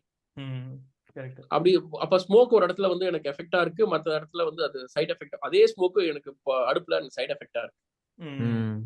அதே மாதிரி அவர் ஒரு 3-4 எக்ஸாம்பிள் சொல்றாரு. ஒவ்வொரு இடத்துலயும் பாத்தீங்கன்னா ஒண்ணுல புகை வந்து எஃபெக்ட், ஒண்ணுல வந்து நெருப்பு வந்து எஃபெக்ட். இன்னொரு இடத்துல இப்ப நான் வந்து கேண்டில் ஏத்துறேன் அப்படின்னும் போது எனக்கு வெளிச்சம் தான் அதோடைய எஃபெக்ட். ஆனா அதுல இருந்து வர ஸ்மோக்கோ அதுல இருந்து வரக்கூடிய ஹீட்டோ எனக்கு சைடு எஃபெக்ட். அப்ப எல்லா பொருளுக்கும் ஒரு எஃபெக்ட் அண்ட் சைடு எஃபெக்ட் இருக்கதான் செய்யும். எந்த இடத்துல அது எஃபெக்டா இருக்கு, எந்த இடத்துல சைடு எஃபெக்ட் ஆகுங்கிறது மாறும். அப்ப அதேதான் ஆயுர்வேதா சித்தாலும் எந்த ஒரு மருந்து எடுத்தாலும் தண்ணியே குடிச்சாலும் அந்த இடத்துல தாகம் சரியாகுது, ஹைட்ரேஷன் உண்டாகுதுன்னும் போது அது திரும்ப எனக்கு யூரினா வெளில போகுதுங்கிறது சைடு எஃபெக்ட். அது சைடு எஃபெக்ட்னாலே இவங்க தீங்கா இருக்கும் உடம்புக்கு, இதெல்லாம் சைடு எஃபெக்டா அப்படின்னு நினைப்பாங்க. சைடு எஃபெக்ட்னா அது அதால் உண்டாக்கக்கூடிய விளைவு, அவ்வளவுதான். அந்த விளைவு நல்லதாகவும் இருக்கலாம், கெட்டதாகவும் இருக்கலாம். அப்ப இப்படி இருக்கு. அப்ப ஆயுர்வேதா சித்தாலாம் அதோட சைடு எஃபெக்ட்ஸ் பார்க்கும்போது அவங்க என்ன மருந்து கொடுக்குறாங்க, அது எதுக்கு எஃபெக்டா இருக்கு, எதுக்கு சைடு எஃபெக்டா இருக்கு. இப்ப வந்து கேன்சருக்கு வந்து கியூர் பண்ணோம்னா நம்ம அதுக்கான மெடிசன் எடுக்கிறாங்க. அதுல மெடிசன் எடுக்கும்போது என்ன ஆகுது, அது உடம்புல இருக்கக்கூடிய எல்லா பகுதிக்கும் போகுது. முக்கியமான கேன்சர் பகுதி, கேன்சர் செல்களையும் தாக்கி அதை சரி பண்ணுது. ஆனா அதே சமயம் நம்ம முடியெல்லாம் கொட்டுறதுக்காகவும் ஸ்கின் சம்பந்தமான மாற்றங்கள் வரும்போது அது அதோடைய சைடு எஃபெக்ட். அப்ப அதோடைய நான் சொன்ன நெருப்புல புகை வரும்போது மத்ததெல்லாம் அப்படிங்கிற மாதிரி வேற வழி இல்லாம உயிர் தான் நமக்கு முக்கியங்கிறதால, முடி முக்கியம் இல்லைன்றதால அந்த இடத்துல கீமோதெரபி எடுக்கிறாங்க அந்த மாதிரி. அப்ப எந்த ஒரு ப்ராடக்ட்டுக்கும் ஒரு சைடு நீங்க எதுக்காக யூஸ் பண்றீங்கிறத பொறுத்து தான் அந்த ப்ராடக்ட் மாறுது. அப்ப இத மைண்ட்ல எடுத்துக்கிட்டு யூஸ் பண்றவங்க வந்து ஓகே, இதோட நமக்கு முக்கியமான விளைவு இதுதான், இதோட பக்க விளைவு இதுதான் எடுத்துக்கிற அந்த அந்த புரிதல் நமக்கு வரும். இன்னொன்னு எனக்கு என்ன தோணுச்சுன்னா, மாடர்ன் மெடிசன் வந்து இந்த மாதிரி ஆல்டர்னேட்டிவ் மெடிசன் வந்து கத்துக்கிறதுக்கு சில விஷயங்கள் இருக்கா? இப்ப வந்து இப்போ ஹோமியோபதி எல்லாம் போனோம் அப்படின்னா அந்த டாக்டர் வந்து ரொம்ப நேரம் பேசுவாங்கல்ல, ரொம்ப நேரம் பேசுவாங்க, பர்சனல் விஷயங்கள்லாம் பேசுவாங்க. ஓரளவு ஒரு அந்த ஃபீலிங் நல்லா இருக்கும்ல அவங்க கிட்ட போறதுக்கு. அந்த விஷயங்கள் வந்து மாடர்ன் மெடிசன்ல இல்லாததுனாலயே ஒரு எப்படி சொல்றது, மெக்கானிக்கலா ட்ரீட் பண்ணதுனாலயே மக்கள் அங்க போறதுக்கு யோசிக்கிறாங்களா? இங்க விட அங்க போறதுக்கு பெட்டரா இருக்கு அப்படின்னு நினைக்கிறாங்களா? பொதுவாவே எல்லா மருத்துவர்களும் அந்த பேஷண்ட்ஸை வந்து ரொம்ப கூலா ஹேண்டில் பண்ணுங்கிறது உண்மைதான். அது வந்து அவங்கள பாதி நல்லா பேசி அவங்க சொல்றத காதுல பாதி வாங்கிட்டாங்கனாலே அவங்களுக்கு வந்து அப்பா நம்ம எல்லா விஷயத்தையும் சொல்லிட்டோம், அவர் கேட்டுக்கிட்டார், இதுக்கப்புறம் கொடுப்பாருங்கிற அந்த இது வர்றது உண்மைதான். ஆனா அது உண்மைதான். அது எல்லா டாக்டருக்கும் அவங்க படிக்கிற இதுல இருந்தே சொல்லிடுவாங்க. அது பிளாசிபோ வந்து அவங்க அந்த இடத்துல இருந்தே ஸ்டார்ட் ஆகுது. அவங்க ட்ரீட்மெண்ட் டயக்னோஸ் பண்ற ஆரம்பிக்கிற இடத்துல இருந்தே. அப்ப இது தெரியாத டாக்டர்ஸ் எல்லாம் இல்ல. பட் ஆனா இங்க பொதுவான கருத்து என்னன்னா, டாக்டர்ஸ்னாலே வந்து மாடர்ன் மெடிசன் எல்லாம் எரிஞ்சு விழுவாங்க, டக்கு டக்குன்னு அனுப்பிடுவாங்க. ஆனா ஆல்டர்னேட் மெடிசன்ஸ் எல்லாம் பொறுமையா பண்ணுவாங்க அப்படிங்கிற ஒரு மித்தாலஜி இங்க இருக்கு. அது உண்மை கிடையாது. எனக்கு தெரிஞ்சு நான் நிறைய கவர்மெண்ட் ஹாஸ்பிட்டல் ட்ரீட்மெண்ட் எடுக்கிறேன். நான் நிறைய மாடர்ன் மெடிசன் டாக்டர்கிட்ட போகும்போது அவ்வளவு டாக்டர்ஸ் பொறுமையா நிதானமா, ஒரு குழந்தை டாக்டர் எல்லாம் இங்க தாம்பரத்துல இருக்கிற டாக்டர் பிரசன்னா அவ்வளவு அழகா சொல்லுவாரு. குழந்தைக்கு என்ன இருக்கு, எல்லாமே சளி கிடையாது. சிலதெல்லாம் வந்து அலர்ஜியால மூக்குல உண்டாகிறது. நிறைய பேர் எங்க வீட்டுல பெரியவங்களா வந்து சளினா வந்து நுரையீரல் லங்ஸ்ல ஃபார்ம் ஆகி நெஞ்சில பாரு அடைச்சிருக்கு, நெஞ்சில இருக்கு, வருது. ஆனா நெஞ்செல்லாம் ஒண்ணுமே கிடையாது. மூக்குல உண்டாகக்கூடிய சளியும் இருக்கு. சளியே என்னென்ன வெரைட்டி இருக்குன்னு உட்கார்ந்து கிளாஸ் எடுக்கிறாரு உள்ள. அப்ப குழந்தைகளை தொட்டில ஆட்டக்கூடாது, ஏன் ஆட்டக்கூடாதுன்னு சொல்றாரு. அப்ப இவ்வளவு பொறுமையா சொல்லக்கூடாது. ஒரு பேஷன்ஸ் பின்னாடி 30-40 பேர் நிப்பாங்க. ஆனாலும் பொறுமையா ஒவ்வொருத்தரும் பார்த்து அனுப்புவார். அவர் எழுதுற மருந்து உட்கார்ந்து கடைசி 5 மருந்து எழுதுறாரு சொல்லுவார், இது இதுக்கு, இது கோல்டுக்கு, இது நாசல் டிராப் விடணும், இது வந்து இது SOS அப்படின்னு சொல்லி ஒன்னொன்னு விலக்கி அனுப்புவார். அப்ப இங்கேயும் அந்த டாக்டர்ஸ் எல்லாம் இருக்கிறாங்க. 19 அப்படி எல்லாருமே அப்படின்னு சொல்ல முடியாது. ஏன் இன்கேஸ் ஒருவேளை அதிகமாக தென்படுது, ஏன் காரணம் அப்படி இருக்கு அப்படின்னா, ஆல்டர்னேட் மெடிசின்ஸ்ல நீங்க சில விஷயங்கள் பேசிதான் எந்த இடத்துல வேலை நடக்கலையோ அந்த இடத்துல பேச்சு அதிகமா இருக்கணுங்கிற மாதிரி சில எல்லாம் பேச்சாளர் கன்வின்ஸ் பண்ற மாதிரி இருக்கும் ஒண்ணு. இன்னொன்னு இங்க பற்றாக்குறை அதிகமாயிடுச்சு. இன்னைக்கும் சுகருக்கும் டிபிக்கும் எல்லாத்துக்கும் வந்து பாத்தீங்கன்னா பிபிக்கும் மாத்திரை போட்டுட்டு கவர்மெண்ட் ஹாஸ்பிட்டல்ல லைன்ல நின்று வாங்குறவங்க இன்னைக்கு இருக்கிறாங்க. அப்ப இந்த இடத்துல தேவை அதிகமா இருக்கு. இன்னைக்குதான் சென்டர்ஸ் உருவாகுது, இன்னைக்குதான் டாக்டர்ஸ் வராங்க. இன்னைக்கு அதுக்கான மாடர்ன் மெடிசன்ஸ் தேவை அதிகமாகும் போது பேஷண்ட்ஸ்க்கு பத்தலங்கிறாங்க. கவர்மெண்ட் ஹாஸ்பிட்டல் இத்தனை பேஷண்ட்ஸ்க்கு ஒரு டாக்டர் இங்க பற்றாக்குறை இருக்கு. அப்ப பற்றாக்குறைன்னும் போது அவங்க ஒரு நாளைக்கு இவ்வளவு பேரை ஹேண்டில் பண்ணுங்கிற பிரஷர் இவ்வளவு ஃபாஸ்டா போகணும் போது அவங்க அவசரமா பண்றாங்க. ஒண்ணு. இன்னொன்னு ஃபெட்டப் ஆகுறாங்க நிறைய டாக்டர்ஸ். ஏன் குழந்தைய யானையில போட்டு ஆட்டுறீங்க? உங்க வீட்டுல தாத்தா பாட்டி யானையில ஆட்டுறது, குழந்தைய வந்து யானைனா தூளி, நான் சொல்றேன் தூளியில போட்டு ஆட்டுறது எவ்வளவு பெரிய பிரச்சனை. நம்ம மனுஷன் தலைய நமக்கு இருக்குன்னு சுத்தனா அப்படி மயக்கம் வருதோ அந்த மாதிரி ஒரு மயக்கத்தை உண்டாக்கி குழந்தை தூங்க வைக்கிற முறை அது தப்பானது அப்படின்னு சொல்லி அதை சொல்றாங்க. அப்ப மாடர்ன் மெடிசன் டாக்டர் எல்லாம் விளக்கம் சொல்லியே நான் ஓஞ்சு போறேங்கிற மாதிரி கொண்டு வராங்க. ஒவ்வொருத்தருக்கும் ரிப்பீட் பண்ணி டயர்ட் ஆயிடுறாங்க அவங்க ஒரு கட்டத்துல. இவங்க ஒரு மேல காசு அதிகமா வாங்கிறாங்கன்னு சொல்லி அவங்க மேல இருக்க அலிகேஷன்ஸ் ஒரு பக்கம் வந்து மிஸ்கன்செப்ஷன்ஸ் நிறைய சொன்னா கேட்கறது இல்ல. குழந்தைங்க வந்து 4-5 வயசு வரைக்குமே இந்த பாக்கெட் பால், இந்த பசும்பால் எல்லாம் கொடுக்க கூடாதுன்னு ஒரு 3-4 வயசு வரைக்கும் சொல்றாங்க. வீசிங் வரும்னு சொல்றாங்க. ஆனா இவங்களுக்கு புரிய மாட்டேங்குது. இல்ல அது கொடுக்குறாங்க. பவுடர் பால் கொடுக்கலாம். ஆனா இந்த பசும்பால் அந்த மாதிரி இதெல்லாம் கொடுக்கும்போது வீசிங் இஷ்யூ, இதெல்லாம் அவங்களால ஏத்துக்க முடியல. வீட்டுல இருக்க பெரியவங்க எல்லாம் யார் சொன்னா அதெல்லாம் டாக்டர் 1000 சொல்லுவா, நீ அது கூட ஆமா. அப்படிங்கிற இது டாக்டர் எல்லாமே ஒரு 1000 கட்டத்துல சொல்லுவான். ஃபெட் அப் ஆயிட்டு அவங்க வந்து அந்த ப்ரெஷர்ல தான் வந்து இவ்வளவு பேரை ட்ரீட் பண்ணுன்றதுல அவங்க அப்படி காட்டுறாங்க தவிர இதுதான் டிஃபரன்ஸ். பட் ஆனா அது ஒரு மித்தாலஜி தான். பொதுவா வந்து எல்லா டாக்டரும் அப்படி கிடையாது. எல்லாருமே ஸ்பெண்ட் பண்றாங்க, அதெல்லாம் பண்றாங்க. சில டாக்டர்ஸ் சில இடத்துல அப்படி நடக்க வாய்ப்பு இருக்கு. ஆக்சுவலா நான் அந்த கேள்வி கேட்டதுக்கு காரணமே இந்த ஆன்சர் வரணும் தான். அதாவது பற்றாக்குறை நிறைய இருக்குது, அதனால வந்து அதை நம்ம சைட்ல இருந்து புரிஞ்சுக்கணும், அவங்க வந்து அத்தனை பேரை ஹேண்டில் பண்றது கஷ்டங்கிறத புரிஞ்சுக்கணுங்கிறதுக்காக சொன்னேன். பட் இதுல இன்னும் கொஞ்சம் இம்ப்ரூவ்மெண்ட் வந்துச்சு. இப்ப நீங்க சொல்ற மாதிரி நிறைய டாக்டர்ஸ் வந்து பர்சனலா கன்சல்ட் பண்றாங்க, ஒரு தெளிவா எக்ஸ்பிளைன் பண்றாங்க அப்படின்னா அந்த மக்களுக்கு அங்க போறதுக்கான விருப்பம் வரும்னு நினைக்கிறேன். இப்ப நான்லாம் டாக்டர் ஆகிறதுக்கான வாய்ப்பு இருந்துச்சு படிக்கிறப்ப. எனக்கு இந்த அவர்ஷனாலேயே வேணாம், இது வந்து இந்த ஃபீல்டே வேணாம் அப்படின்னு டிசைட் பண்ணேன். ஸோ சில பேர் வந்து ரோல் மாடல்ஸ் இருப்பாங்கல்ல, இந்த டாக்டர் செமையா பேசுவாரு, இவர மாதிரி ஆகணுங்கிற ரோல் மாடல் இருக்குல்ல, அந்த மாதிரி கிரியேட் பண்ணாங்க அப்படின்னாலே இந்த மாடர்ன் மெடிசன் மேல ஒரு எப்படி சொல்றது, ஒரு லைக்கிங் வந்துரும்னு நினைக்கிறேன். ஆமா ஆமா. இப்போ வந்து மாடர்ன் பேஸ்ட் மெடிசன் கூட வந்து இந்த ஆல்டர்னேட்டிவ் மெடிசன்ஸை காம்ப்ளிமெண்டரியா யூஸ் பண்ணலாமா? அதுல ப்ராப்ளம்ஸ் இருக்கா? ஏன்னா டாக்டர்ஸே சஜஸ்ட் பண்றாங்க அப்படின்னு சொல்றாங்கல்ல, அப்படி அப்ரோச் என்ன மாதிரி எக்ஸாம்பிள்?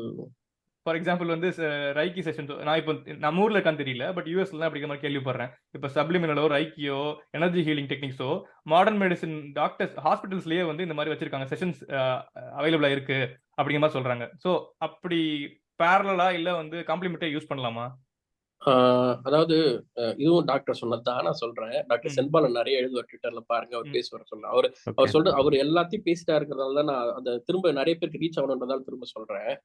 பிசிக்ஸ்ல வந்து மாடர்ன் பிசிக்ஸ், கிளாசிக்கல் பிசிக்ஸ், அதாவது மாடர்ன் பிசிக்ஸ் ட்ரெடிஷனல் பிசிக்ஸ்னு ஒண்ணு கிடையாது.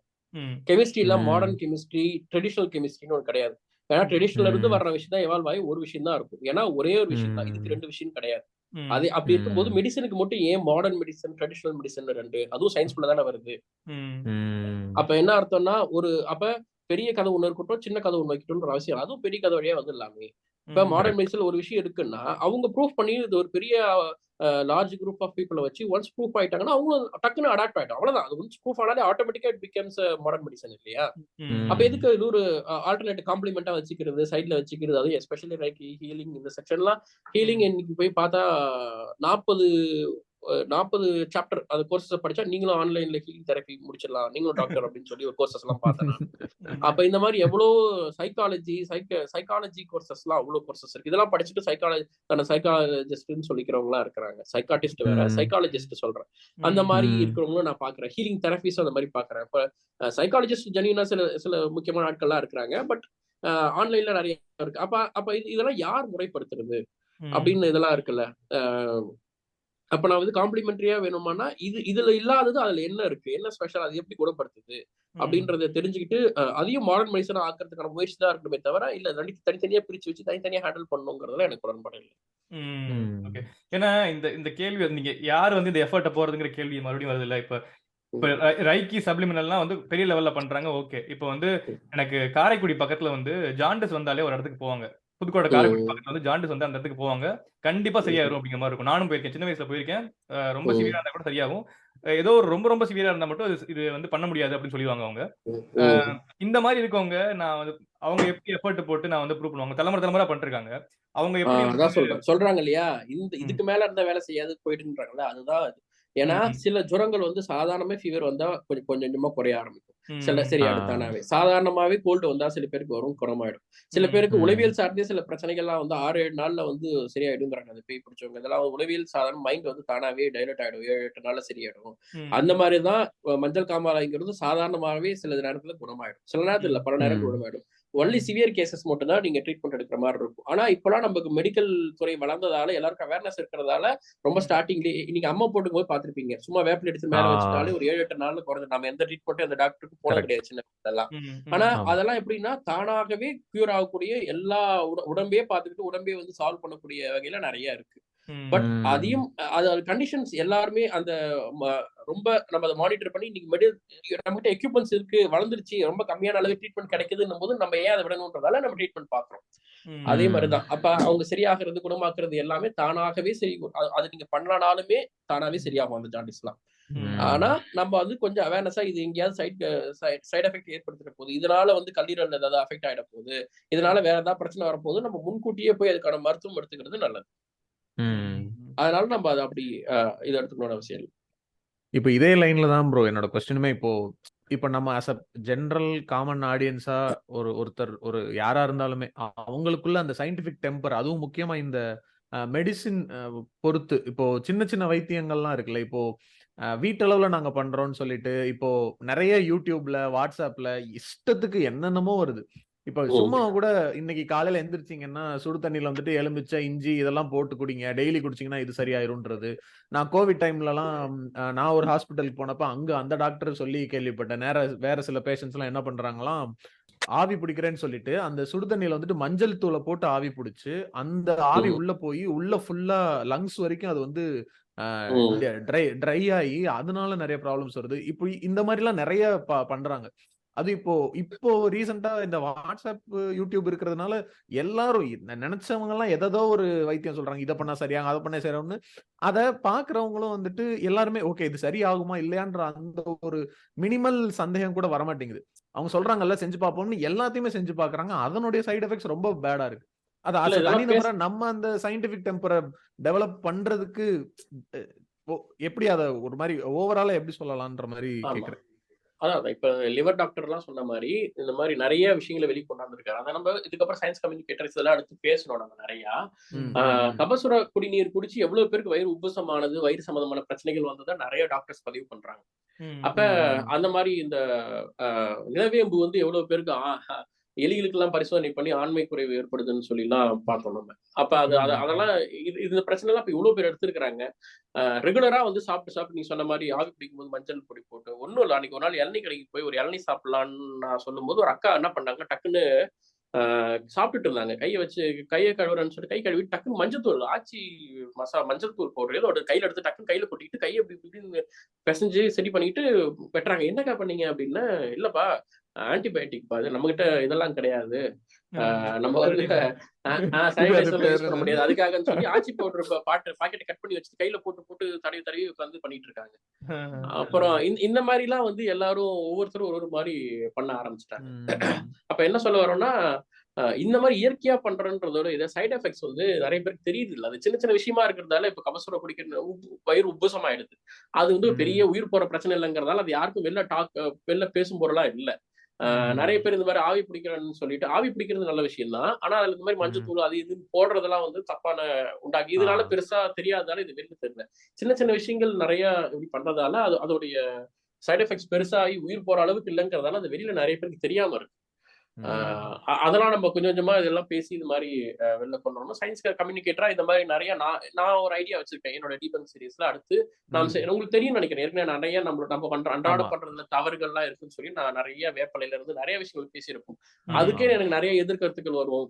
மக்களை பொறுத்த வரைக்கும் ஒரு ட்ராக் அந்த வடக்க தலை வச்சு படுக்கிற வீடியோக்கெல்லாம் ஏகப்பட்ட பேர். ஆமா அது நிறைய எதிர்வினையாற்றுவாங்க. அதை நான் தெரிஞ்சுதான் பண்றோம். அவங்க நம்பிக்கைக்கு மாறான ஒண்ணு சொல்லிட்டா அது வந்து என்ன ஆகும்ன்றது நமக்கு தெரியும். அது தெரிஞ்சுதான் செய்யும். அது ஒரு அவேர்னஸ் உண்டாக்குறதுக்கு அட்லீஸ்ட் இப்படி ஒரு டாக் இருக்குப்பா, கண்ண மூடி எதுவும் செய்ய தேவையில்ல அப்படிங்கறது உருவாக்கிட்டோங்கிறது எனக்கு எப்படி தோணுச்சுன்னா, இப்ப வந்து என் இன்ஸ்டாகிராம் எடுத்தா ஒரு 400-500 மெசேஜ் பர் டே வருது. பர் டே அதுல வந்து இது உண்மையா ப்ரோ, அது உண்மையா ப்ரோ, இது கரெக்டா ப்ரோ, இது. அப்ப என்னன்னா ஒரு விஷயத்த கேள்வி கேட்கணுங்கிற இடத்துக்கு நகர்த்தியாச்சு. இப்பெல்லாம் கண் மூடித்தனமா நம்பதில்லை. எது வந்தாலும் நம்மள அனுப்பி உண்மையா பொய்யான்ற கேள்வி இதுக்கு முன்னாடி இருந்ததோட நிறைய கேள்வி கேட்கப்படுது. ட்விட்டர் போனா அவ்வளவு பேர் டேக் பண்ணி ப்ரோ இது உண்மையா பாருங்க, இப்படி சொல்றாங்க உண்மையான்ற கேள்வி கேட்கிற இடத்துக்கு நகர்த்தியாச்சு. முதல்ல நம்ம எடுத்த உடனே நம்ம எல்லாரையும் மாத்திர முடியாது.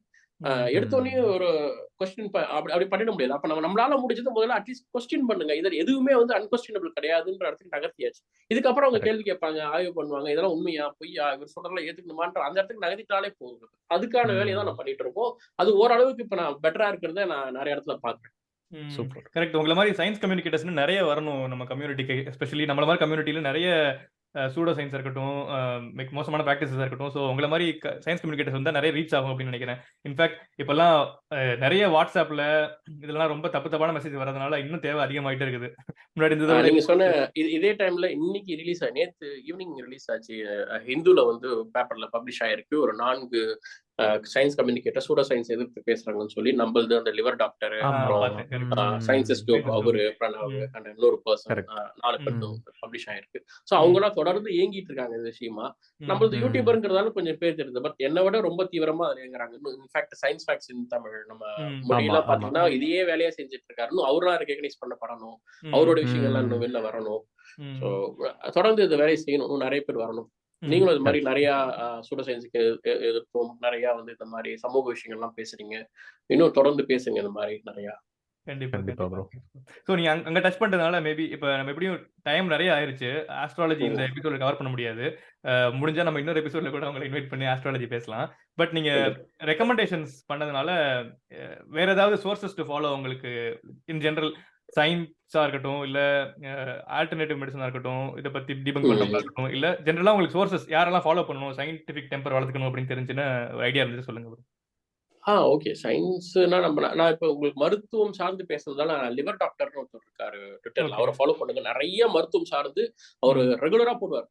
பொதுவான ஓகே மித்தாலஜி இதெல்லாம் நம்பாதீங்க, இதெல்லாம் போய் இதனால பாருங்க என்ன ஆயிருக்கு, எந்த ஸ்டேஜ்ல கொண்டாந்து விட்டுருக்காங்க பாருங்க அப்படின்னு அவர் அழகா ட்விட்டர்ல போட்டு இருப்பார். லிவர் டாக்டர் ரொம்ப முக்கியம், அவரை பண்ணுங்க. ஓகே. சயின்சஸ் டோப் அப்படின்னு சொல்லிட்டு ஒரு கேரளா கை ஒருத்தர், அவர் பிரணவ்னு சொல்லிட்டு அவரும் ரொம்ப நல்லா டீபங்க் பண்றவர், ரொம்ப ரேஷனலா போட்டுட்டு இருப்பாரு. அவரை ஃபாலோ பண்ணலாம். நம்ம தமிழ்ல பாத்தீங்கன்னா சயின்ஸ் ஃபேக்ட்ஸ் இன் தமிழ் மொழி ரெகுலராகவே பேய் பிசாசு அந்தந்த வீக்ல உங்களுக்கு வாட்ஸ்அப்ல வர்ற வதந்திகள் எல்லாத்துக்கும் ஒரு பதில் சொல்லிட்டு இருப்பாரு. சூப்பர் அவரு சயின்ஸ் ஃபேக்ட்ஸ் இன் தமிழ் அவரை விட்டுறாதீங்க. அப்புறம் நிறைய இந்த மாதிரி நிறைய இருக்காங்க. நீங்க இவங்களை ஃபாலோ பண்ணாலே இவங்க சிலதெல்லாம் ஷேர் பண்ணுவாங்க. இவங்க திரும்ப திரும்ப நிறைய வருவாங்க. அப்படியே கனெக்ஷன் உங்களுக்கு நிறைய கிடைக்கும். சரி, டாக்டர் சென்பாலன் சொல்லிட்டு உங்களுக்கு தெரியும். அவரு எழுதுவாரு.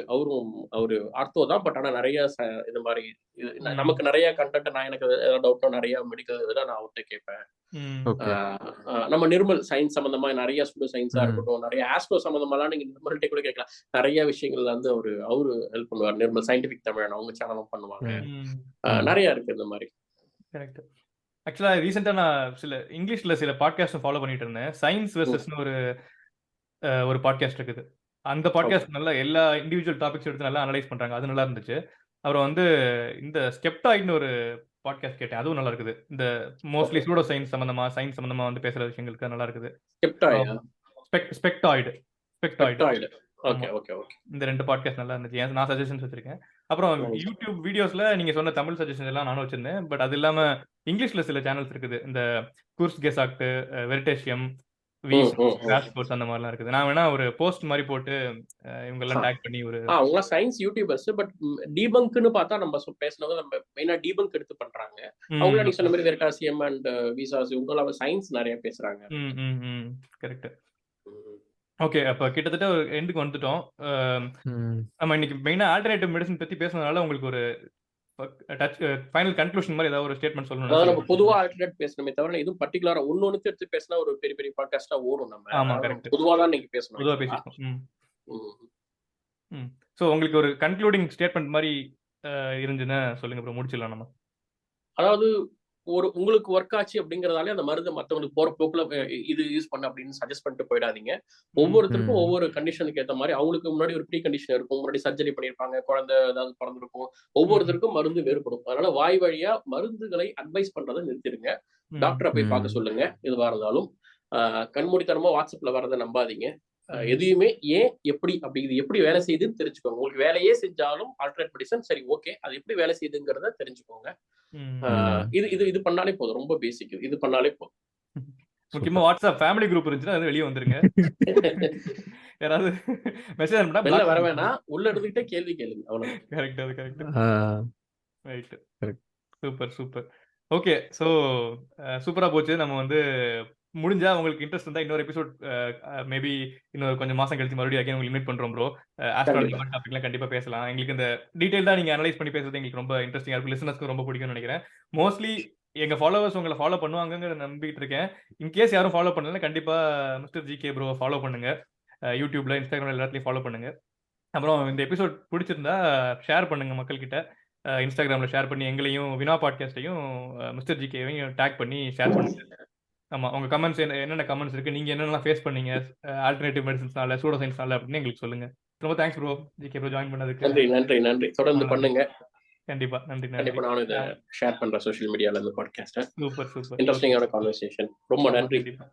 நன்றி, நன்றி bro. ரொம்ப நன்றி. Thank you bro, thank you. Bye, bye. நன்றி.